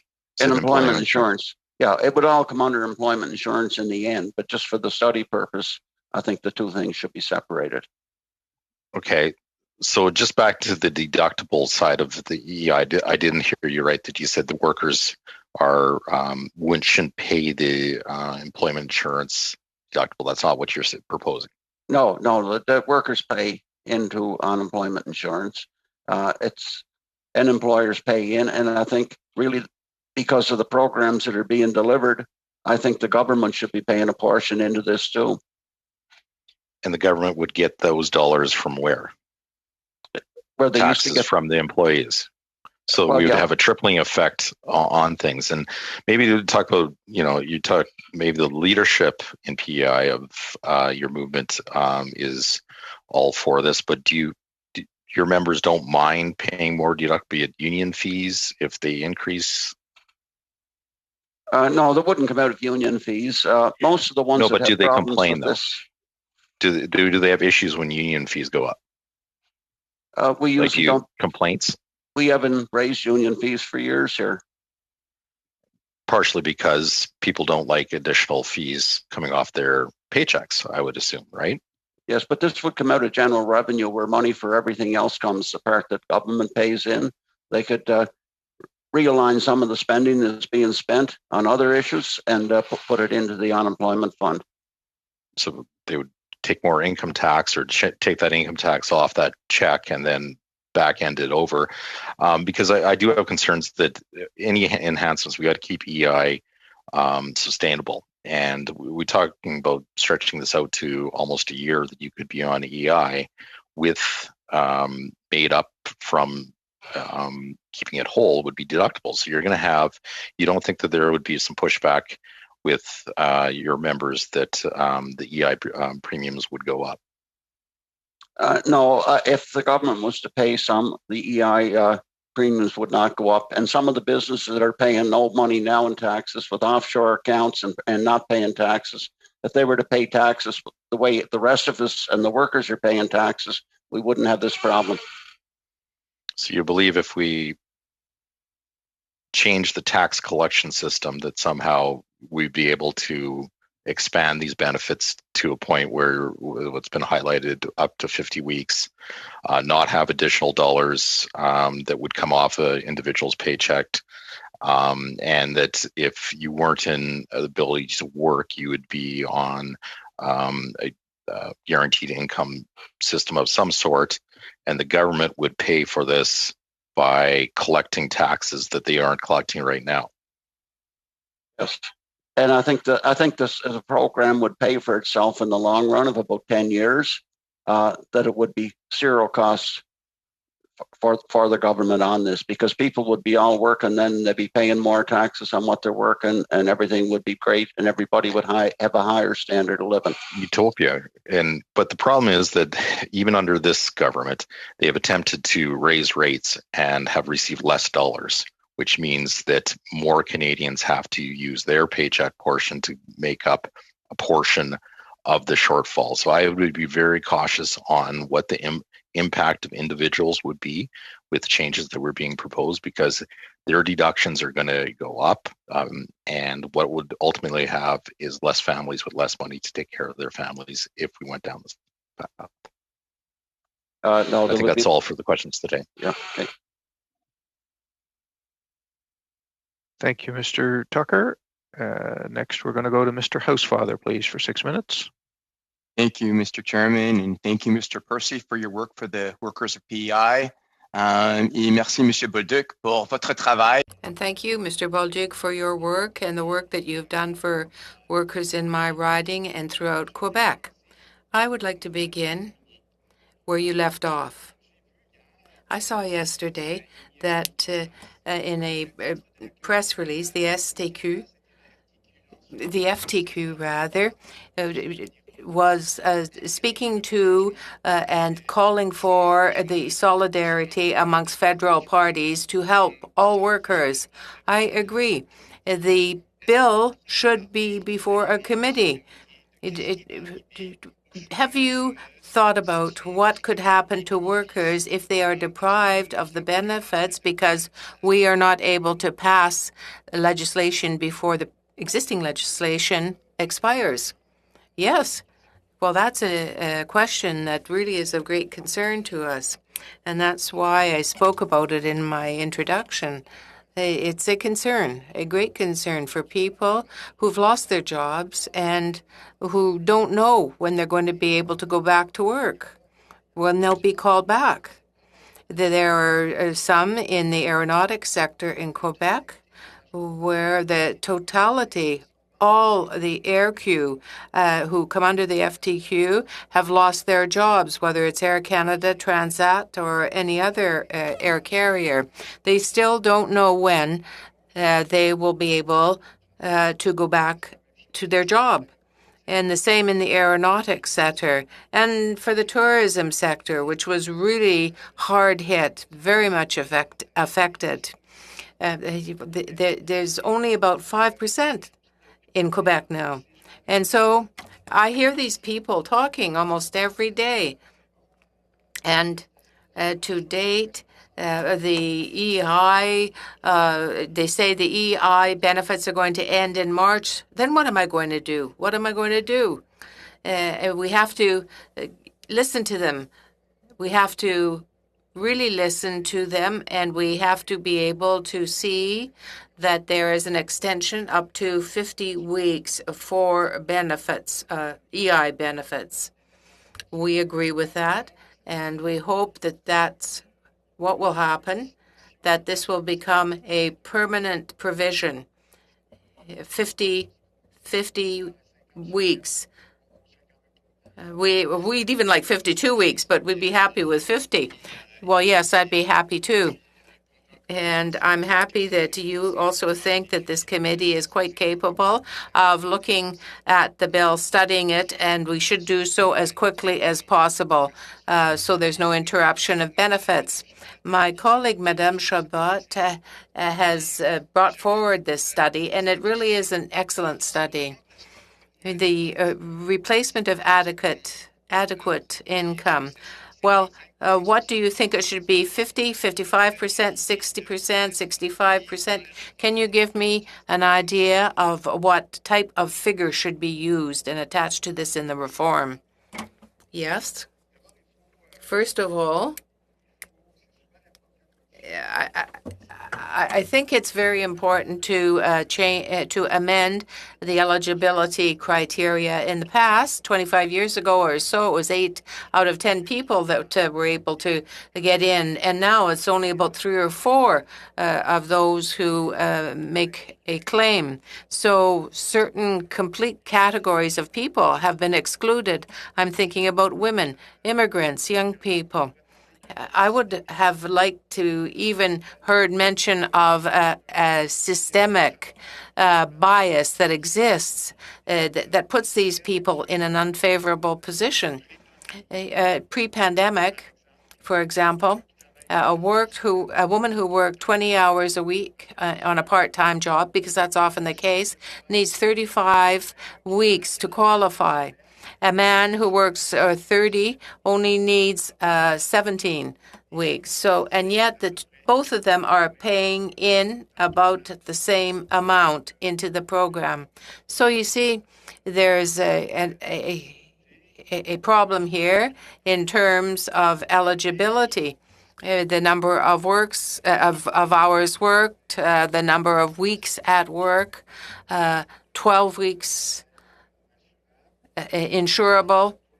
And for the rate, we are suggesting 60% replacement rate, but the maximum insurable rate has to be attained, and it should be harmonized. It should be aligned, say, with parental.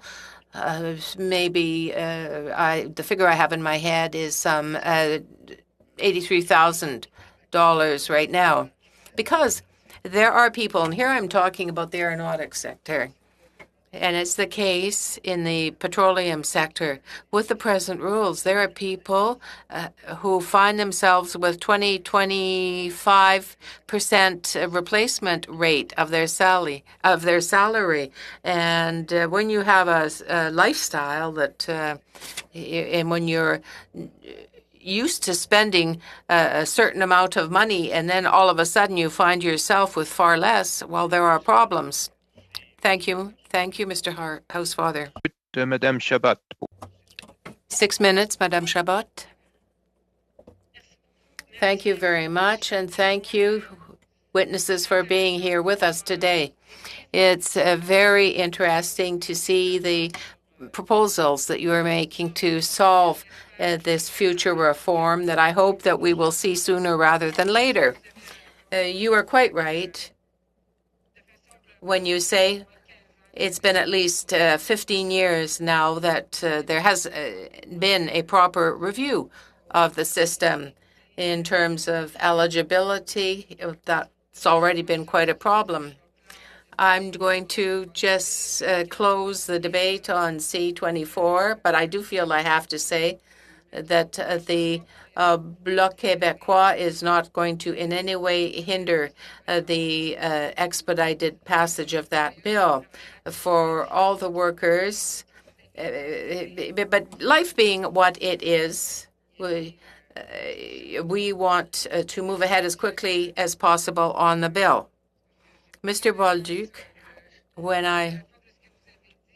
heard what you said, and when I heard the criteria that you were mentioning, I understood that in terms of eligibility criteria, I can give you an example. In Montreal, it's between 400 and 700 hours according to the rate of unemployment, depending on the region, the zone you find yourself in. And there are a variety of zones on the very same island. So, to your mind, should there be, or is there, a fundamental criterion, 400 hours, say, that might settle this whole issue of rates that can disqualify some people, make them ineligible for EI? Yes, I think about that. 420 hours or 12 weeks work, but you want it to be to the benefit of the claimant, and so it would be which is better for the claimant. But it is a problem. We've thought about it at length.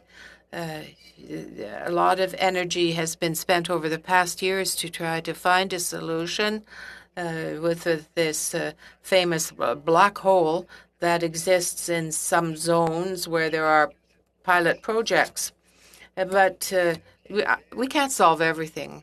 But I think that this standard should be applicable throughout the country. And if it were, it would really solve a lot of the problems where you find where you often find you have to have top-up programs for the workers. I think that if you had it across the country, it would be better.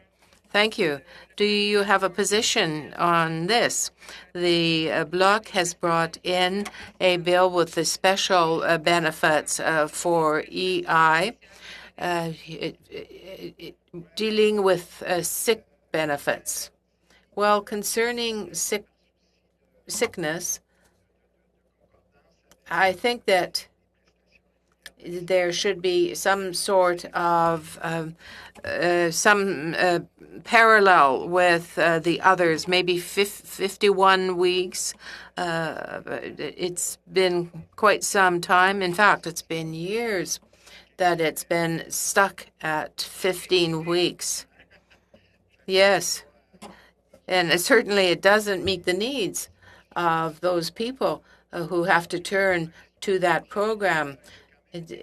But nonetheless, there is another concern with respect to the delisting that has been done in terms of health during the pandemic.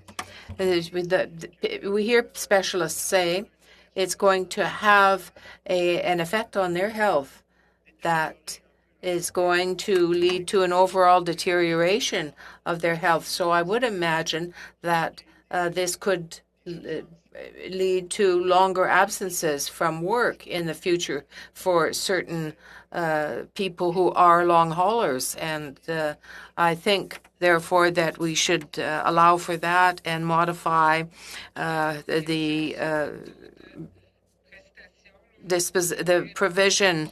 Well, I had another question, but you actually answered it 55%. And now it was at 66%. So it dropped from 66% to 55%. Would 60% be a minimum for you? Yes, the 1970s level. Well, marvelous. Do you have any proposals to make with us? Now, what I can say, we are happy with maintaining the breakdown of contributions between the employer and the employee at present.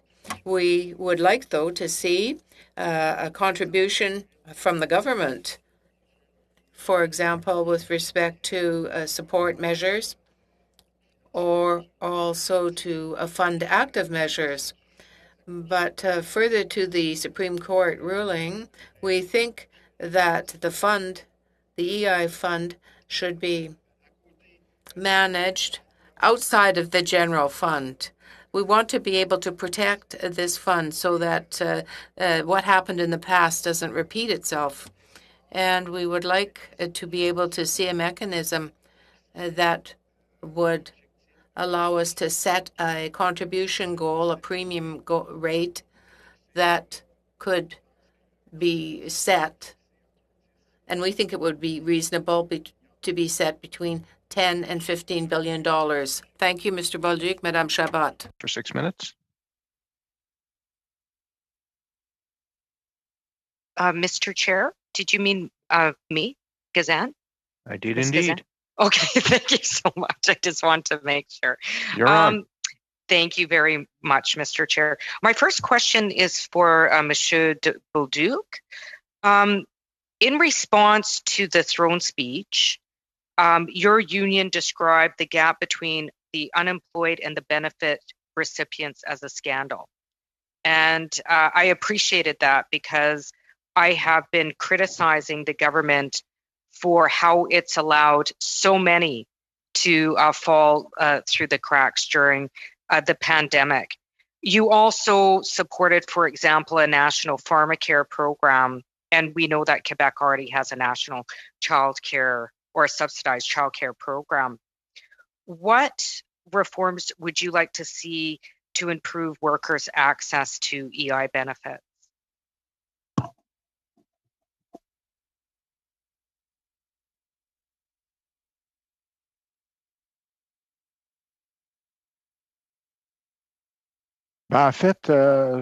Well, what we'd like to see covered is this, that people feel secure, safe when they're working, that is a mutualized system that's shared by all sides. We'd like to see the number of insurable weeks increased, that the benefits should also be increased. We want it to be easy. And one of the things that the health crisis has shown us is that it takes a lot of flexibility, simplicity, and a simplicity of access to get EI. As I said in my opening remarks, somebody who needs EI, well, it could be quite complicated. They find it complicated, and it's complex.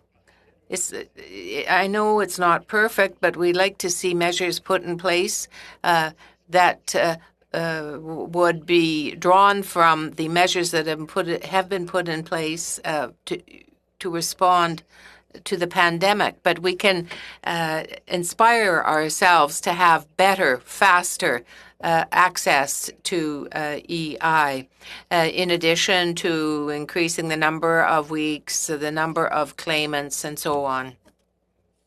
Just a very quick follow-up question. Would you recommend that, in addition to improvements to the EI reforms, that there also be included a provision of social programs such as childcare, for example, pharmacare, to ensure full employment and income security?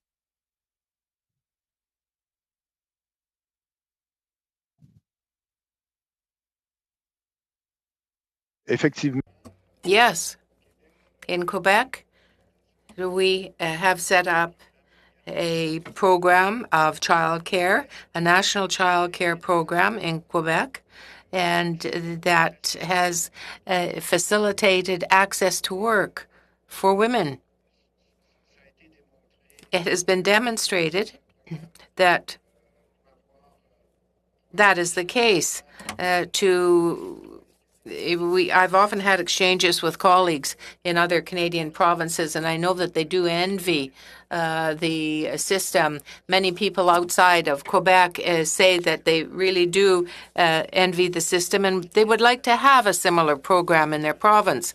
Now, with respect to pharmacare, in Quebec, we have pharmacare, but it's a hybrid system. It's not optimal. We think that a national universal formula would be preferable to the existing formula in Quebec. And the FTQ would like to work on that. Thank you so much. I also support a national child care plan, especially as a former early childhood educator myself when I started out in my career. My next question is for Mr. Persay. Like I've been a big supporter of a guaranteed livable basic income. Certainly one of the reasons I support is because I am from Manitoba, where we had the Mincome study under the direction of well-known economist Evelyn Forget. And we know the sky didn't fall. And I know that you talked about restructuring the tax system, like, for example, going after offshore tax havens and the ultra wealthy to pay for it. And I want to commend you for that. I certainly agree with you. I think it's time to stop propping up and corporations that don't need assistance at all. We know that during the CERB, we've almost seen a makeshift guaranteed livable basic income that was rolled out. We know that even during the pandemic, so many groups were still left behind. And we know with the replacement of the CERB with the EI that only 40% qualified. How would instituting a guaranteed livable basic income program in Canada help eradicate poverty?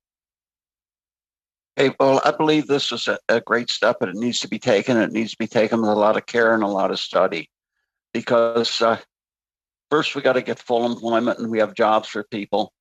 We don't have enough jobs for everybody out there now, and we got to see that they're paid enough for the jobs that they are doing, that they're meaningful jobs and this type of thing. And when we get meaningful work out there, it'll lift everybody up, because then they'll be paying taxes and paying back into the system as well. And this is long overdue, but I think in order to make it work, like I stated, we have to remove the barriers first. And the barriers are a national pharmacare system plan and a national child care plan, so that people can go out to work and have money left over. And this is why some of the other projects I think that have been tried haven't worked, is because the barriers were still there. So if a woman going out to work has to pay a lot of money for child care, and then her basic income is taken back from her, and she's still going to pay the large amount, she's not going to have the money to do it. But if you remove the barriers, can I follow up? Can I follow up with that? No, you can't. You're almost a minute follow past up time. You will get so another much. turn. Thank Yes, you. Thank you, Ms. Kazan, Mr. Persay. Next, Mr. Viss, I believe, for the Conservatives for 5 minutes. I believe, again, it's going to Raquel or Bob Zimmer, sir. Okay. Ms. Doncho, are you ready to go? Yes, Mr. Chair, thank you. Okay, you have the floor. I have a few questions for Mr. Persay. Mr. Persay, when I went to university in Montreal, I met a number of students, peers from PEI, and every person I met from PEI is just the most wonderful, friendly people. And they shared with me a lot of cultural entertainment and tourism is very important to PEI and the PEI economy. So I'm just wondering if you can update the committee of how folks are doing in PEI. What is the employment situation there as we come into the second summer of COVID? Well, as far as tourism, it's a way down. There was a little bit last summer, but nowhere's near what should be. And there's a lot of places suffering and need help. But as far as workers go, most workers are still working because we haven't been hit as hard as other provinces. So most things are open, with the exception of our theater workers and that type of thing. They're not working. But a lot of everything else is going. And I think we're better off here than in any other province. But the tourism industry is being hit hard. Mm-hmm. And what do you think is needed to support the tourism industry in PEI? And I know you've covered this already, but if you could just reiterate your thoughts. Well, because the season's so short, we need to get rid of COVID. And we need to help the workers out that can't work, because as long as COVID's here, tourists won't be able to come from the rest of the country. Although last summer there was a few that were sneaking in. I don't know how they were getting here, but they were coming up from the States. renting a car in Halifax, and then under the Atlantic bubble, they were able to travel to PEI and stay in a place. But the business was way down, and not even a fraction of what it was other years. And and I know youth employment, particularly in the tourism sector in summer, is pretty big. So how are the youth doing in PEI? Not too bad, because with all these programs, it's great that if the federal government was there with the money, they were there to hand out to people as quick as they are. And I know some of the other people in Ottawa figure there's too much money being handed out and we got to cut everybody back. And this is not the way to go. I think we have to help people out and through these hard times. And I think that's why these other programs and changes to EI would help people out in hard times. And I appreciate that.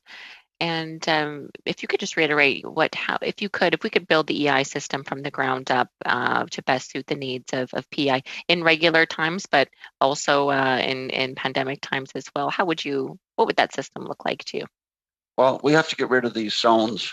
The zones down here is a real killer for the area. There was a whole bunch of negative changes brought in by a previous government, brought in overnight, all at once, and with no thought. And now these changes could be all reversed and put back to the way things were before when the fund was working good. But we've been trying hard and we just can't get any of these changes made. They don't want to revert back to the system we had before, because this zone issue was really killing workers here, where some workers that all work at the same place. And even the workers that are working at these places are saying the system's not fair. Why do I work next to someone and I can draw EI longer than my co-worker, and my co-worker has to drive further to come to work? And I appreciate that. And how do you feel that the rest of the small business benefits are doing for small businesses there? Have the small business loans been utilized? I don't know to what extent the business loans are being utilized. That would have to come through the province. The province would know what businesses are getting what amounts of money. But I know we run a tourism business as well, and we made it through all right last year without any government help. So that's good news. Resilient people. You know what? If you have any other comments, Mr. Percy, I'd love to just hear your further thoughts and just to conclude as my session whenever you're done. Okay. Well, I think that we need to do an in-depth study into the whole EI system to see that it's going to work right. We need input from a lot of people, and I don't think it's a system that can be rushed through in a week or two and combined with a livable income and the whole works. I think they're two separate issues, and we need to do the proper study on both to make sure that this is done right. And I know as Labour, we've been calling for a study into the whole EI system, as the employers have been calling for the same system, but we still haven't been able to get it done. But we need to do an in-depth study to the whole EI system to see that it's done right. Thank you, Ms. Doncho. Mr. Percy, next we're going to go to Mr. Dong, please, for 5 minutes. Thank you very much, Chair. I want to thank both witnesses for coming to the committee and share their perspective on this very important study. But before I begin, I want to recognize that the Chair, being a very effective member for people of Charlottetown, has been very solid advocate for all the workers in PEI. So I want to put that on record. Okay. 60 extra seconds for Mr. Dong. Thank you very much for doing that. My question is actually for Mr. Percy. Are you actually waiting to the change of the creation of 2 economic zones? I know that was a decision back in October 2014 by the previous Conservative government, and brought in and surprised a lot of people. And to date, I still hear a lot of controversy around it. So can you describe to the committee the consultation process took place by the government when it was first brought in? Was the organized labor consulted, for example, if you can shed some light on it? No, the previous government did not talk to labor here on the island about anything.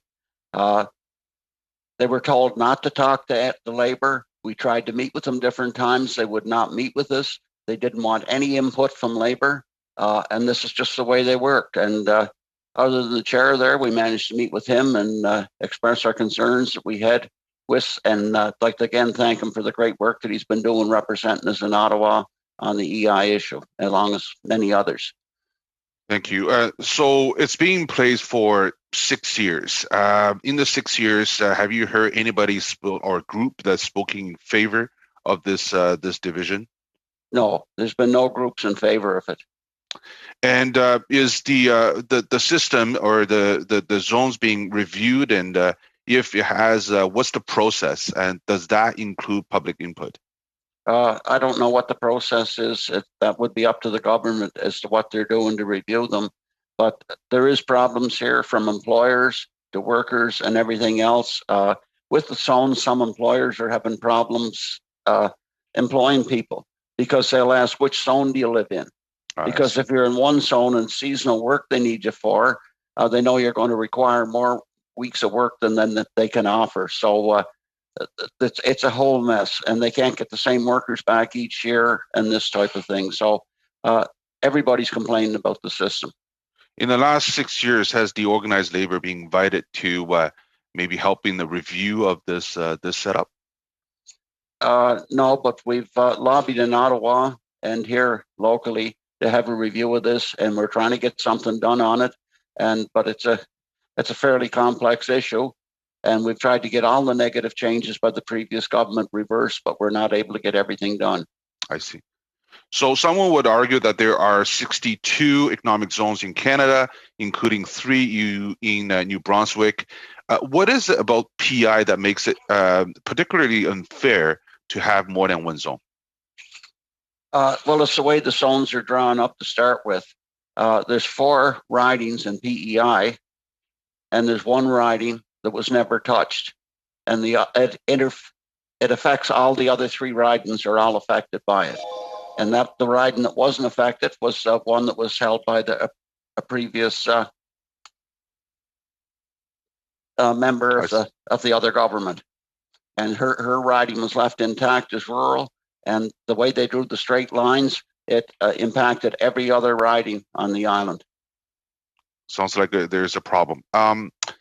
In response to COVID, the government has deemed the unemployment rate to be at 13.1% in several EI zones, including both zones in PEI, and set amount of hours required to qualify for benefit at 120 hours. How has that been received in PEI by your members? Well, with the COVID money coming in and a lot of people still working, I haven't heard too many effects on anything other than it's great that the money's coming from Ottawa and everybody seems to be doing great on it. Does that mean that the impact of the 2-zone decision back in 2014 has been somewhat negated?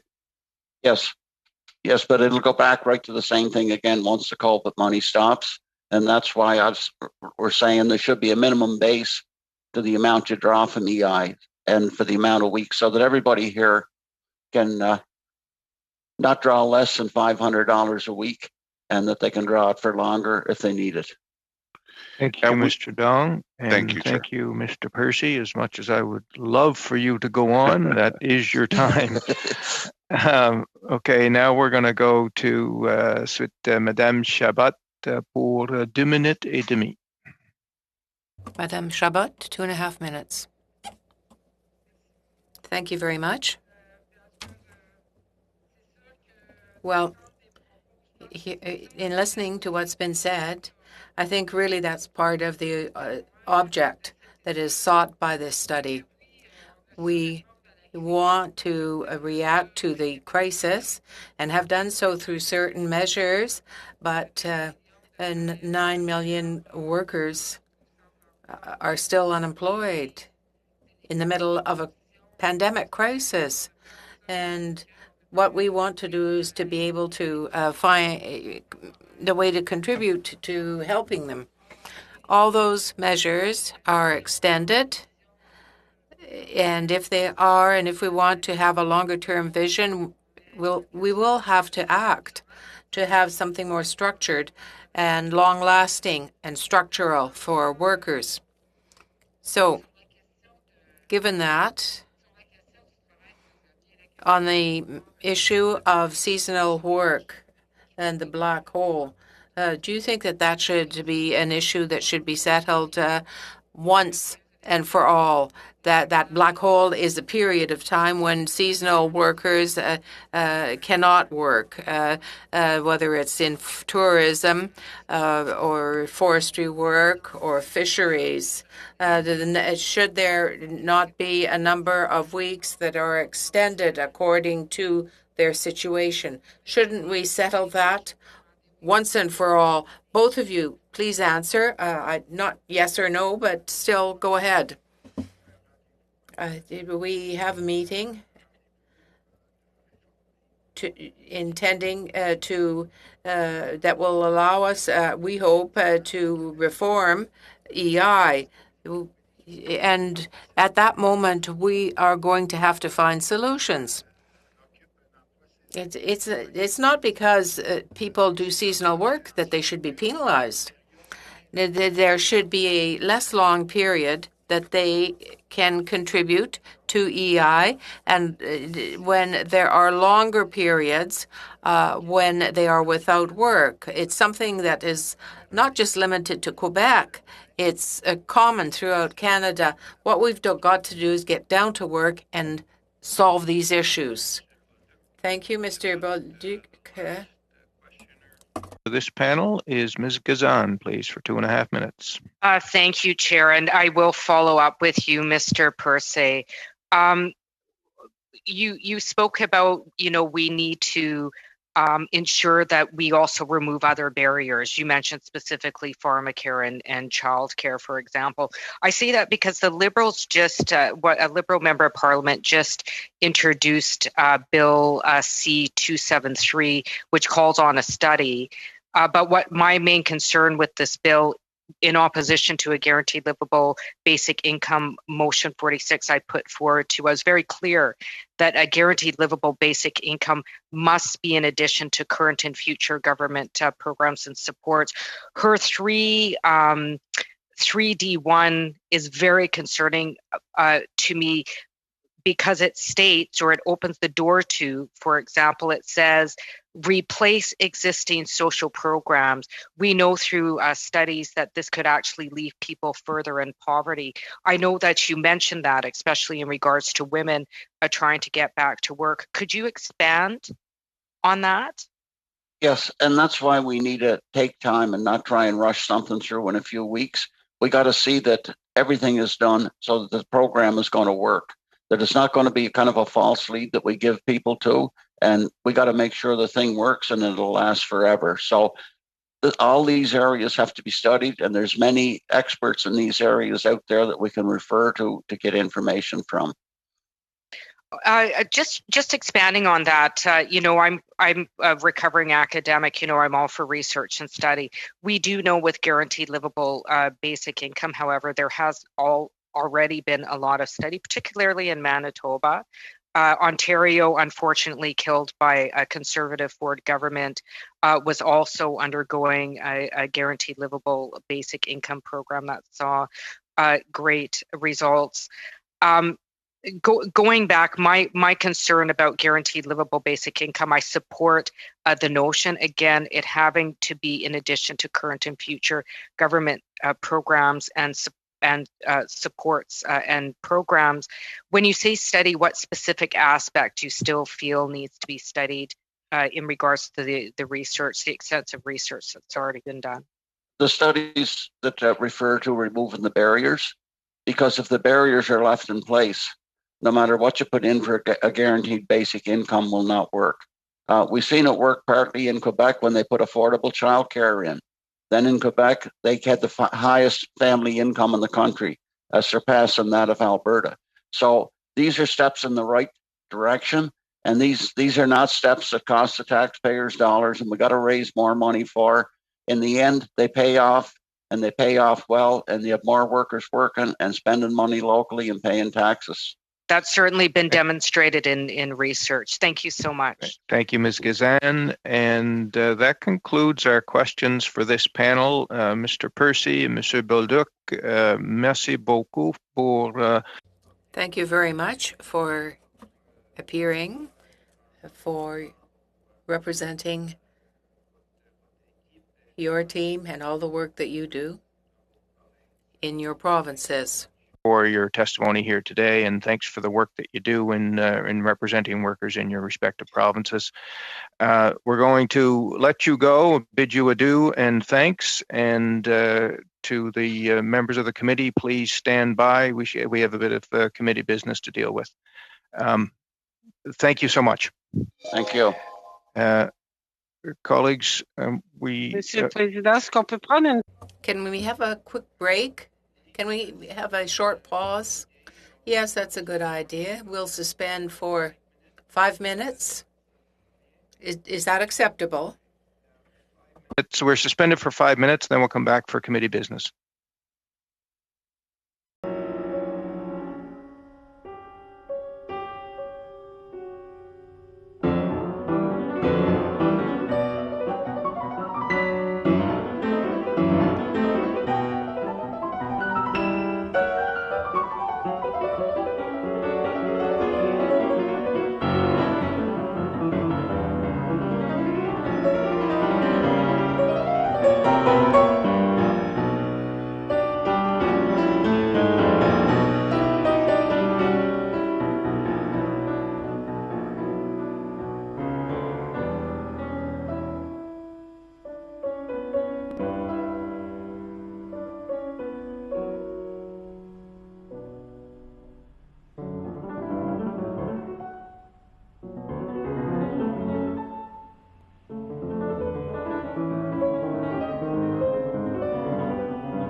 We are in committee business. Just a reminder that we are in public, not in camera. The first item of committee business that we need to deal with, or one of the items that we need to deal with anyway, is the report of the Subcommittee on Agenda and Procedure. You have been provided with a report of the committee's deliberations for your consideration. I would like to point out a couple of things. Since the committee met, there have been some events that have overtaken it, namely the availability of ministers. So as you can see in the subcommittee report, it called for the ministers to appear on mains today. As you can see, that didn't happen, but two of them have indicated their availability for Thursday. I think with respect to the rest of it, it does line up in terms of our expectations. The only other piece of information that I can provide to you is that the Minister of Seniors has agreed to appear on the 23rd. The report is before you. I would ask you to use the raise hand function if someone wishes to move the acceptance of the report with changes as I just set forward. That would probably be in order, but the floor is open for discussion.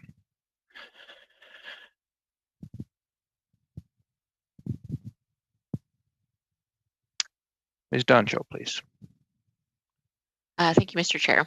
As you point out, the subcommittee report isn't accurate now. I would say that I will say under the impression, I suppose, under the clear impression that Mr. Vaughn was going to be reaching out to committee members last week, and that did not happen. So I just want to express my disappointment for that. It sort of makes it difficult to collaborate and to trust that what's being said is going to be done. And I would like to have a collaborative nature on this committee. I've been on two other committees now, and we've managed to work together quite well. And I would like to see that on this committee, but I did want to express my frustration of having been under the impression that we were going to be reached out to, and then the onus was ultimately on us to do that. So I would just ask that when commitments are made, that they are followed through on, so that we can maintain goodwill, and then perhaps we won't have to deal with having a subcommittee report come out the 5 p.m. the day before. That's obviously not accurate. So I would just ask that committee members consider that. Mr. Vaughn?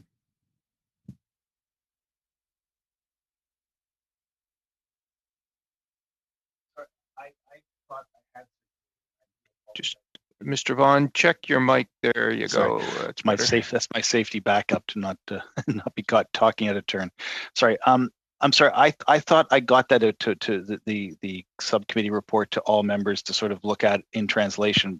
If that didn't happen, I truly apologize. It was my understanding it happened, but I'll take responsibility for that.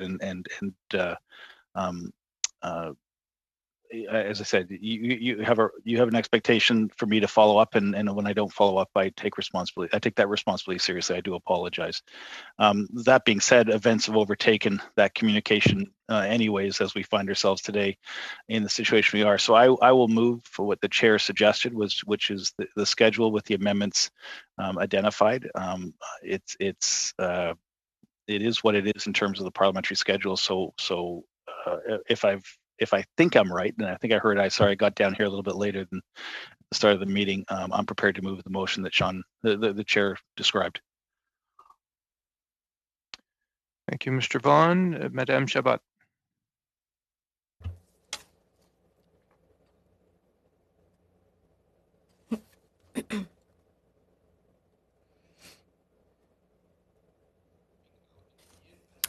Your mic is well placed, but you're muted. It didn't work. I'm sorry. Thank you for the break. Much appreciated. Yes, indeed, when you look at the subcommittee report, of course, the dates are not the good ones, but we have to remember that to receive the ministers, everything depends on their availability, of course. So in that sense, I believe that the subcommittee made recommendations and then they have to ask the committee, and this is what is being done. So I'm for the amended report. But with due respect, Madam Ms. Dancho, you say that you sit on other committees and the work is done harmoniously there. I must say that I'm at this committee since the start, and this is a committee that, as we know, has responsibility for 4 ministers. We deal with labor, work, social issues, handicapped people. It's a committee that has a wide array of responsibilities, and what I've appreciated since the start, since I've been on this committee, is that everything has worked out harmoniously. And I was just telling some colleagues earlier, even though we have many studies ongoing, we still have a lot of respect, and we're still working with good ethics, and there is a lot of harmony in our governance, and I hope that it will go on. Thank you. Merci, Madame Chabot. Thank you, Mrs. Chabot. Hands raised. Are we ready for the question? To be clear, the motion before the committee is to adopt the subcommittee report with changes to reflect the availability of ministers, namely that the ministers of employment, workforce development, and disability inclusion, and the Minister of Families, Children, and Social Development will appear before the committee on Thursday, March 11th. That's the motion before the committee in all other respects. The subcommittee report is before you for adoption. Sorry, Mr. Chair. Sorry, I just want to be clear. My apologies. Yep. And Minister Schulte, it doesn't say a date, but can we confirm Mr. Schulte would be? Can we include that on the, not the amendment, but that it reflects that Minister Schulte would be here next Tuesday? She has accepted an invitation to come before the committee next Tuesday, and we can certainly put that into the motion so we can amend then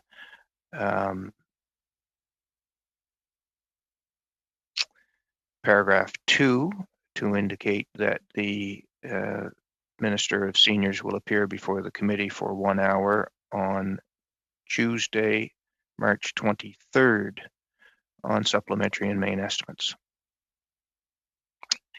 Okay, so with those two amendments, I guess, do we have consensus to adopt the motion as amended, or to adopt the report as amended?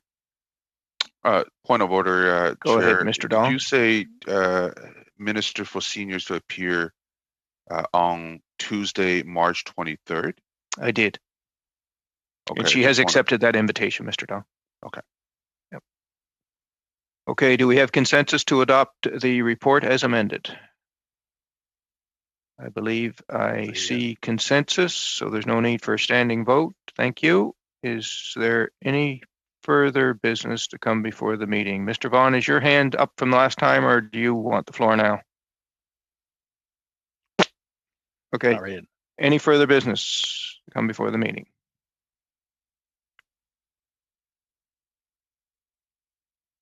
Mr. Kuzmarchuk.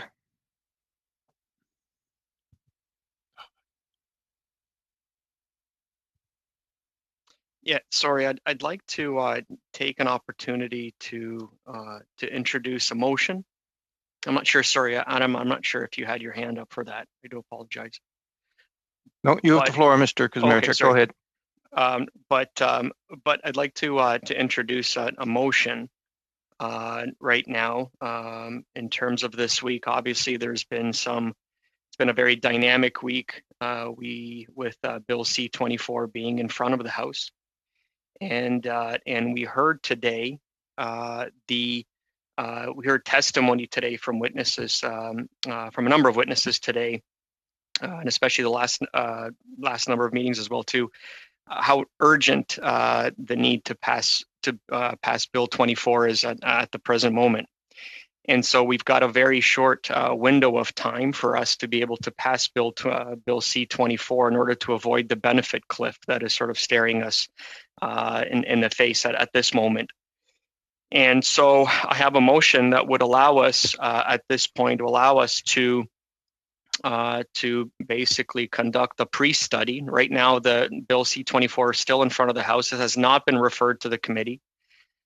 This allows us the opportunity to sort of start potentially as early as this Thursday, the study, the pre-study of Bill C-24, in anticipation of the fact that that the second reading of Bill C-24 would pass in the House at some point this week. And so that is the motion to allow the committee to begin its study of Bill C-24 in anticipation of the fact that the House would pass Bill C-24 at second reading. The math on this is here's the math on this. We've got about 23,000 folks that will lose their EI support in the first week after the end of near the end of March, when EI runs out. That is a deadline. And we have 3 sitting days at the moment to make this work before constituency week next week. And at the same time, we know that the Senate is actually sitting next week. And so what I propose is that we begin the pre-study on Thursday and hoping to get Bill C-24 studied. Hopefully it gets passed in the House so that we can actually send it to the Senate at some point next week so that we can actually get Bill C-24 passed, get royal assent, and we can prevent any interruption in support of EI for those Canadians that are in danger of losing their EI support. And so I do have, Mr. Chair, I do have a motion here that I'd like to read out if that's okay. Yep, go ahead.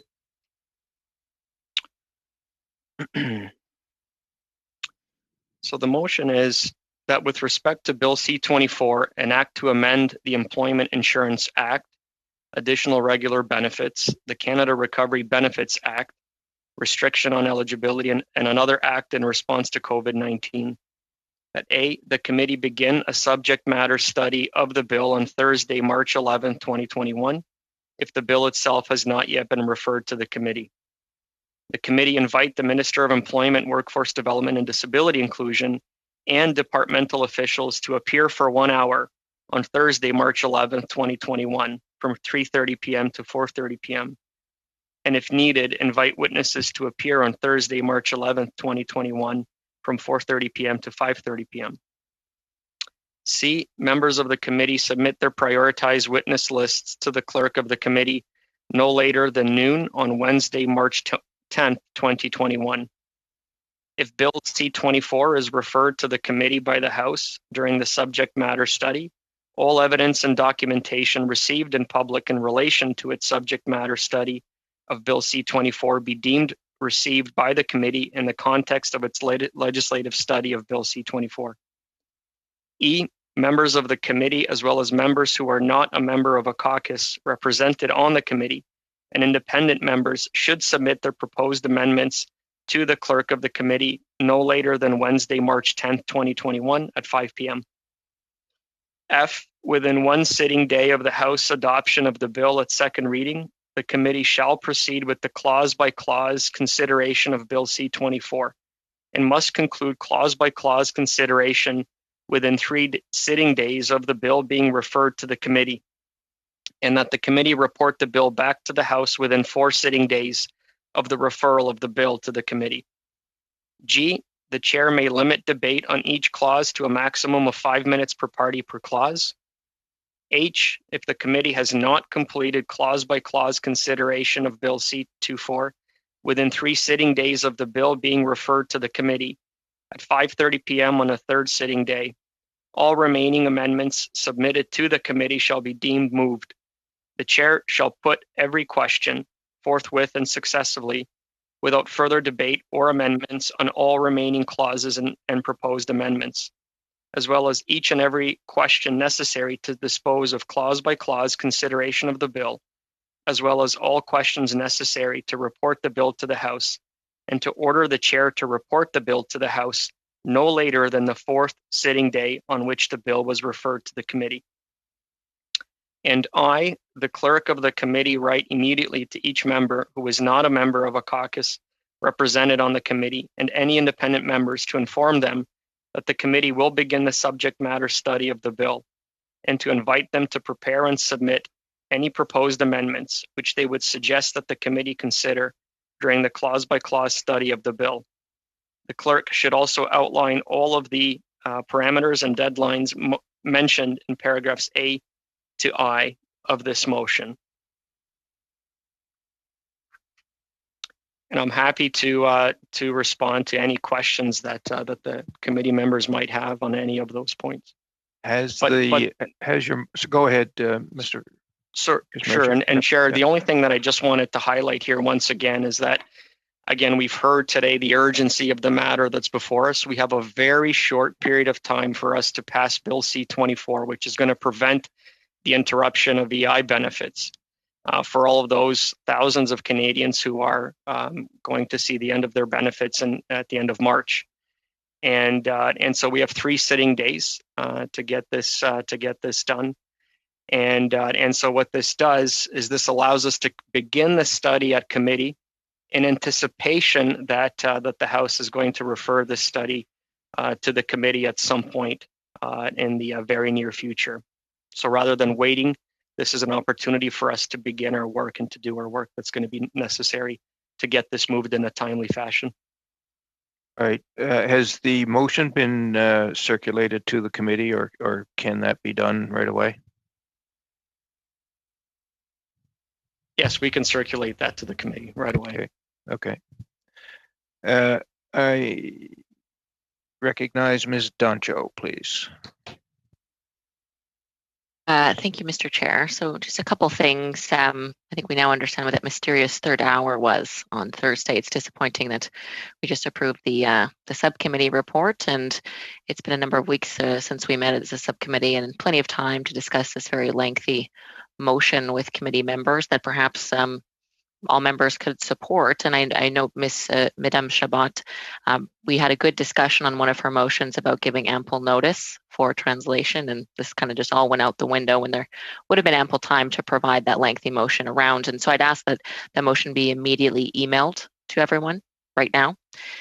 And what I also found interesting is that not only did you not circulate the motion, Mr. Kuzmarchuk, but my office connected with the minister's office today, and this did not come up at all. So this is definitely springing it on the committee without any collaboration whatsoever. So that's very disappointing. And Mr. Kuzmarchuk, lastly, I will mention and note to you after the bill briefing with the minister, I emailed you immediately following that with a specific question about this bill, and you never got back to me. You said you would, and you never really did, or you never did. So I find it interesting that there's this urgency from your government, Mr. Kuzmarchuk, and members of this committee, and yet you didn't even get back to me on a very simple question that I emailed you about. So which one is it? Is it politics, or is it that you do generally care about the well-being of Canadians? Because it really just seems very unclear to me with the antics that are going on in this committee right now, and it's just very disappointing considering Conservatives has said very clearly we support getting supports to Canadians, and yet the Liberal narrative to date has been that we've delayed, and yet this bill should have been presented a very long time ago. And as we learned today, your government learned that there would be concerns with the limited EI 26 weeks early January, and yet it wasn't until end of February that you presented this bill to opposition parties, and then our first opportunity to debate it was Monday, and here we are Tuesday, and your government is saying that we're delaying it. And I do also feel it's jumping the gun a little bit. We don't know what our House leaders are going to negotiate, but this bill could skip all stages this week. Who knows? So I'm just quite disappointed with this uncollaborative nature of Liberal members on this committee today. Thank you, Mr. Chair. Mr. Vaughan? Yeah, I look at it. It is. I'm sure that from the opposition side, the timetable looks compressed. what I will share is as a parliamentary secretary who has had to pull legislation through a department, pull it through finance and pull it through Treasury Board, while respecting parliamentary privileges, which you can't talk about a bill until it's presented onto the floor of Parliament. We are up against two timetables as opposed to the opposition, which is on the receiving end of whatever comes out of that process. And so I really hope that the opposition doesn't see this as an antic, I think is the word that was used to describe it. But we have got a significant challenge in front of us in terms of supporting Canadians, and we have a significant responsibility to make sure those benefits aren't interrupted, so that people's lives are not put in harm's way. It is not easy to always land legislation on a particular date, a particular time, and a particular schedule that a committee is set to deal with these issues. COVID has not made it easier with Zoom calls and meetings. We all have familiarity with the bandwidth challenges in terms of staging committees and moving committees around. If we were all in Ottawa, there would have been a much different way of dealing with many of these things, but we would still have run up against not being able to talk about legislation before it's tabled in the House. Otherwise, there'd be a contempt charge filed against us so quick and so fast. You know how those things work, and we have got to respect those parameters as best we can. So I assure you, we are moving in good faith to move together. But the goal here is to help Canadians, and the goal here is to get this legislation started. And if the House leaders can come to an agreement on how to fast track this bill, all the more power to them. But we have to prepare as the government for all eventualities, and in good faith, that's exactly what we're doing, and that's why the legislation, the motion has been presented. We have a profound responsibility to address the challenges that are addressed in this bill, but also to deliver it to Canadians. And I just hope that we can recognize that in this circumstance, time is not our friend, but our opposition members still are our friends, and we're working hopefully together to get a positive result. Thank you, Mr. Vaughan. Mr. Blakey, welcome to the committee. You have the floor. Well, thank you very much for that welcome. I'm glad to be here, and just want to start by saying that we certainly support the principle of trying to get to an early study of this bill, given the time constraints that we find ourselves under. There is a little bit of frustration there because I think these dates are not surprise dates or dates that came up suddenly. These are deadlines that have long been established, and I think it's always preferable to get to work sooner on these things. And many of the income support proposals, certainly the legislative side of them, have had this kind of 11th hour aspect to them when they come to Parliament. I think of the fall and the prorogation that we all know about. I'm looking at Mr. Long there. He sat in on some of the Procedure and House Affairs committee meetings where we've discussed that in great detail. So, I mean, I do think at a certain point it's incumbent on government to get a handle on these deadlines so that we're not always curtailing parliamentary process. But we will have to continue to do that in some way, shape, or form in order to provide support to Canadians. It's not a choice that I think we should have to make. And so I do beseech the government to get its act together and bring things forward in a more timely way. That said, I want to speak just to some of the details of the proposal, because I think getting down to an early study is helpful. That could help expedite the process. But I want to note that the bill was introduced and we're now being asked to set a pretty rigid schedule for how it will proceed at committee before parties have even had an opportunity to meet in their normal Wednesday caucus meeting, because I believe the bill was tabled on the last sitting Thursday, and we haven't had a sitting Wednesday yet. And so, and the deadline in the motion for proposed amendments is tomorrow at 5 o'clock. That seems to me to be pretty short. I notice also that there are members in the House who, whose parties don't have a seat at this table. We're going to find out if the committee decides to pass this motion either very late today or early tomorrow, that they have less than a day to contact the Legislative Council and try and prepare any amendments. So it seems to me that the amendment deadline, given that we don't know when the bill is going to come to the committee, is a little tight. And I would like to try and make some room for a little more time to be able to consider potential amendments, either by striking the clause with the deadline, so that would be clause E, or by having a caveat that would say either that people have to submit amendments essentially within a day of the bill passing through the House, a sitting day. So I think there's some flexibility there. I don't want it to get in the way of making progress today in terms of getting the study underway, but I think there should be some allowance made for the fact that there are members who may yet know nothing about this plan for the bill, who will nevertheless have an interest in the bill and will need time to prepare any suggestions that they want to make constructively to the committee. Thank you, Mr. Blakey. Madame Chabot.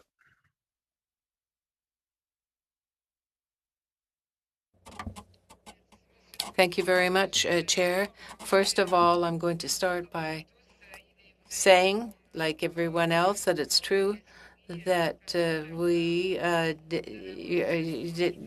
just were given a verbal motion here dealing with the pre-study of C24, but I'd like to hear your advice. There was a routine motion that was presented in committee that would allow us to see things in written form and duly translated before they were actually moved, and that motion was defeated. You did not retain that motion because of the problem of slowing down the work, I would say. We look on a case-by-case basis where there's a request for a pre-study of a bill. Despite that, if I look at the case-by-case instances, we know that this is an urgent situation. It is an urgent situation. Whether or not the conditions were optimal in terms of time, well, maybe more foresight, more vigilance would have prevented this. But when the House had to deal with the speech from the throne, there were temporary measures that had to be dealt with, and we were in the same situation.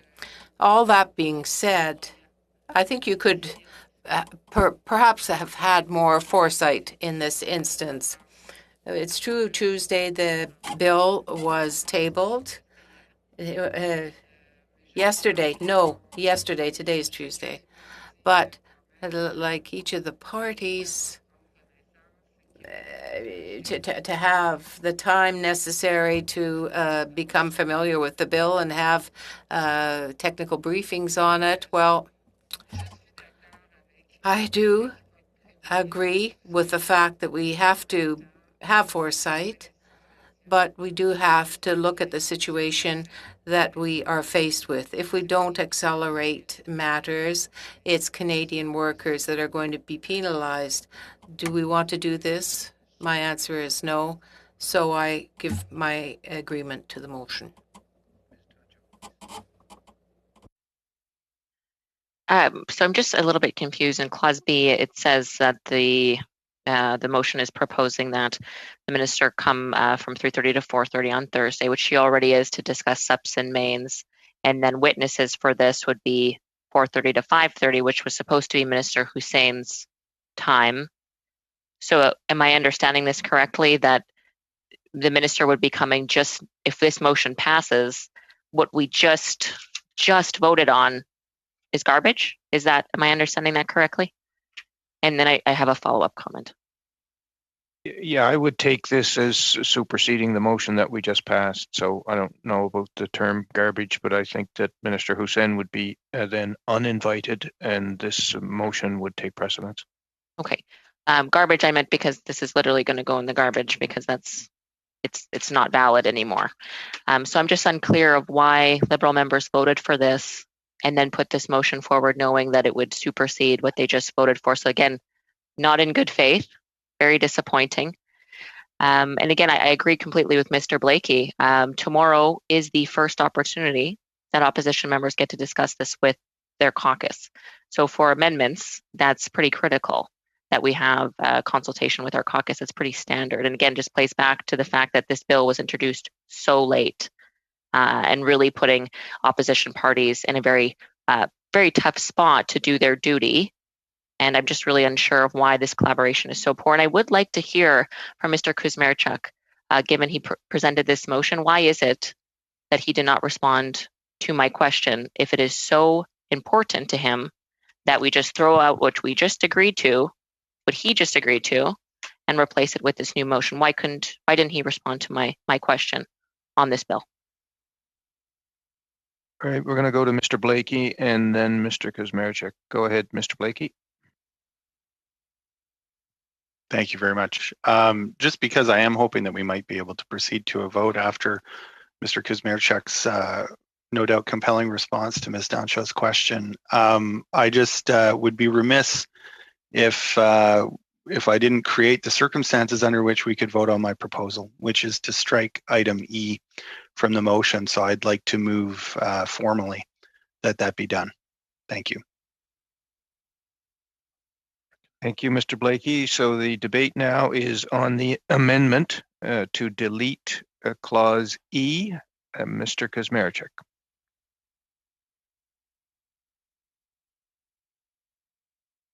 I'm sorry, is the discussion now just on deleting and changing amendment E, or excuse me, part E?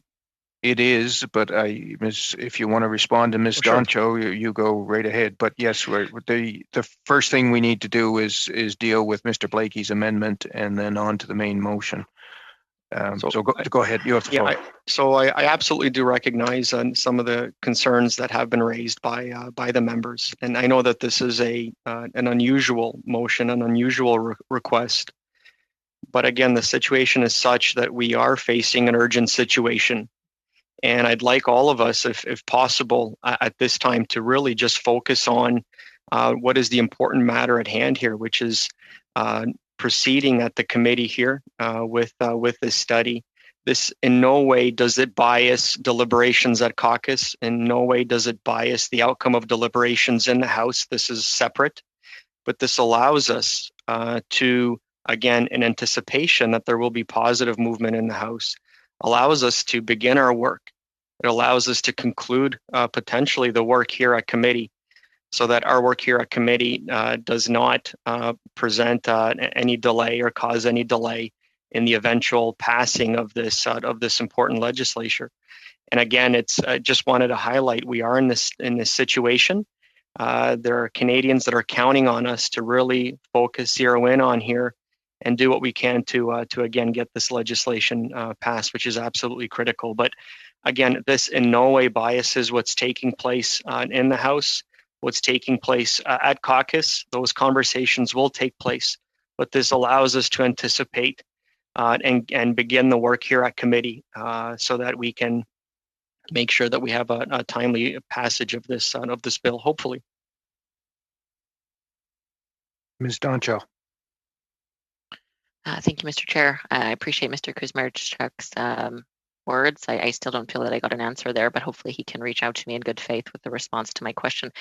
Just given how lengthy this motion is, and I know that these discussions are ongoing behind the scenes, as I'm sure all members know, I would ask that we suspend 4 or 5 minutes just to digest this very lengthy motion. I think that would be fair. So I ask that we suspend for 5 minutes. We only have 10 minutes before we need to adjourn, actually, because of the folks that support us. Do we have consensus to suspend and then come back? Okay. Hi, I've lost my HUMA feed. Oops. Yeah.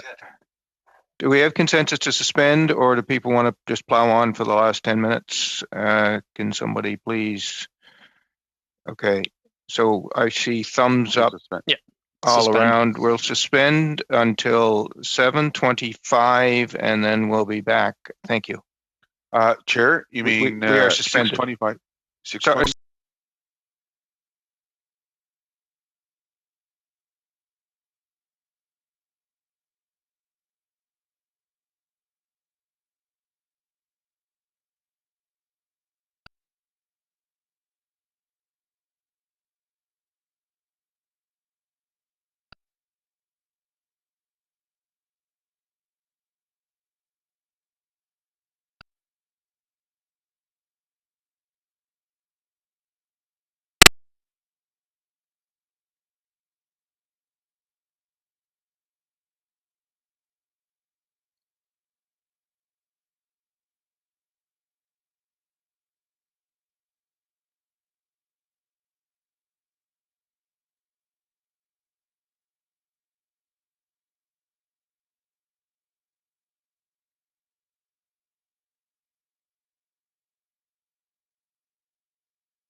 Session, and I recognize Mr. Blakey, please.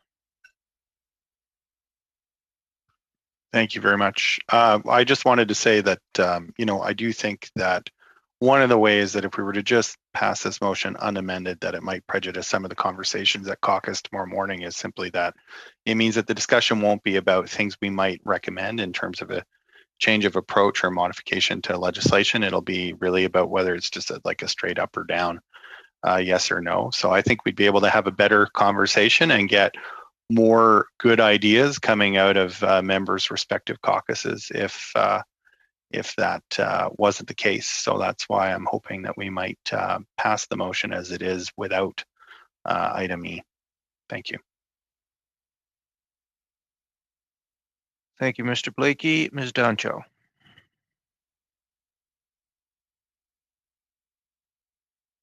Just on Mr. Blakey's amendment, I do agree with him. I think that would make sense. Frankly, I would love to, I don't think you can amend a sub-amendment, but I would love to strike everything under A.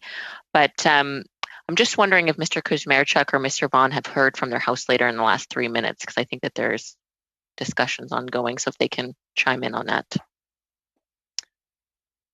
Mr. Kuzmarchuk or Mr. Vaughn? Yes, I don't have any information. And as my audio may have interfered with my cell phone, just disappeared on me. I was trying to do some other work, so I have no connection to the outside world except to you folks. So, thank you. The speaker's list, Ms. Doncho. I would ask Mr. Kuzmarchuk to call his House leader. Again, working to collaborate here, folks.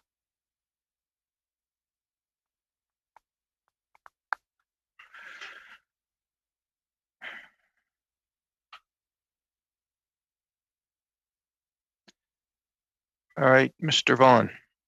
At the risk of sounding like the decisions we make here are all made through the center, we have work here that we need to contemplate. I'm sure we can attempt to do that, but call the House leader to ask them what.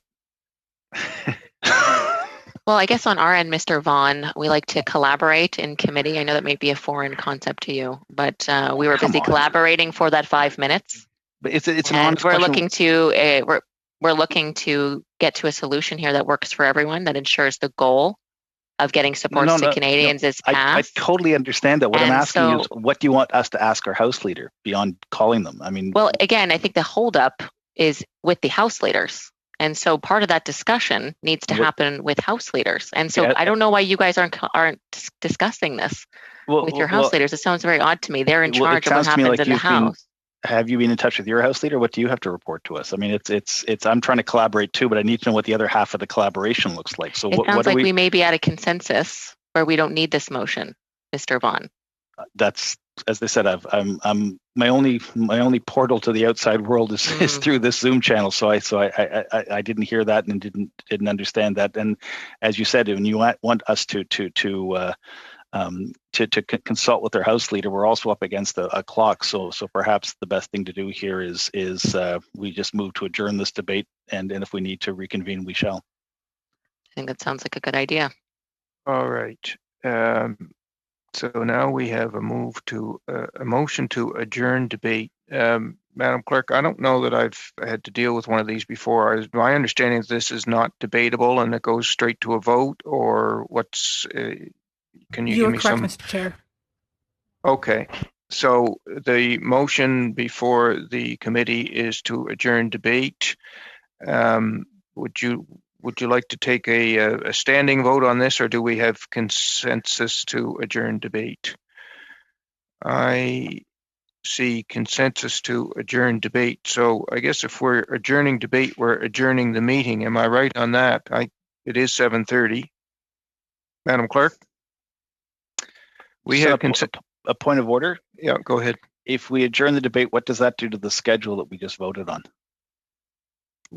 That, to my mind, we have passed a motion that indicates how we're going to be conducting business on Thursday, and I would say that motion stands. There's been no motion to supersede it. Okay. Okay. We have consensus to adjourn the meeting. We are adjourned. Thank you, colleagues. Have a wonderful evening.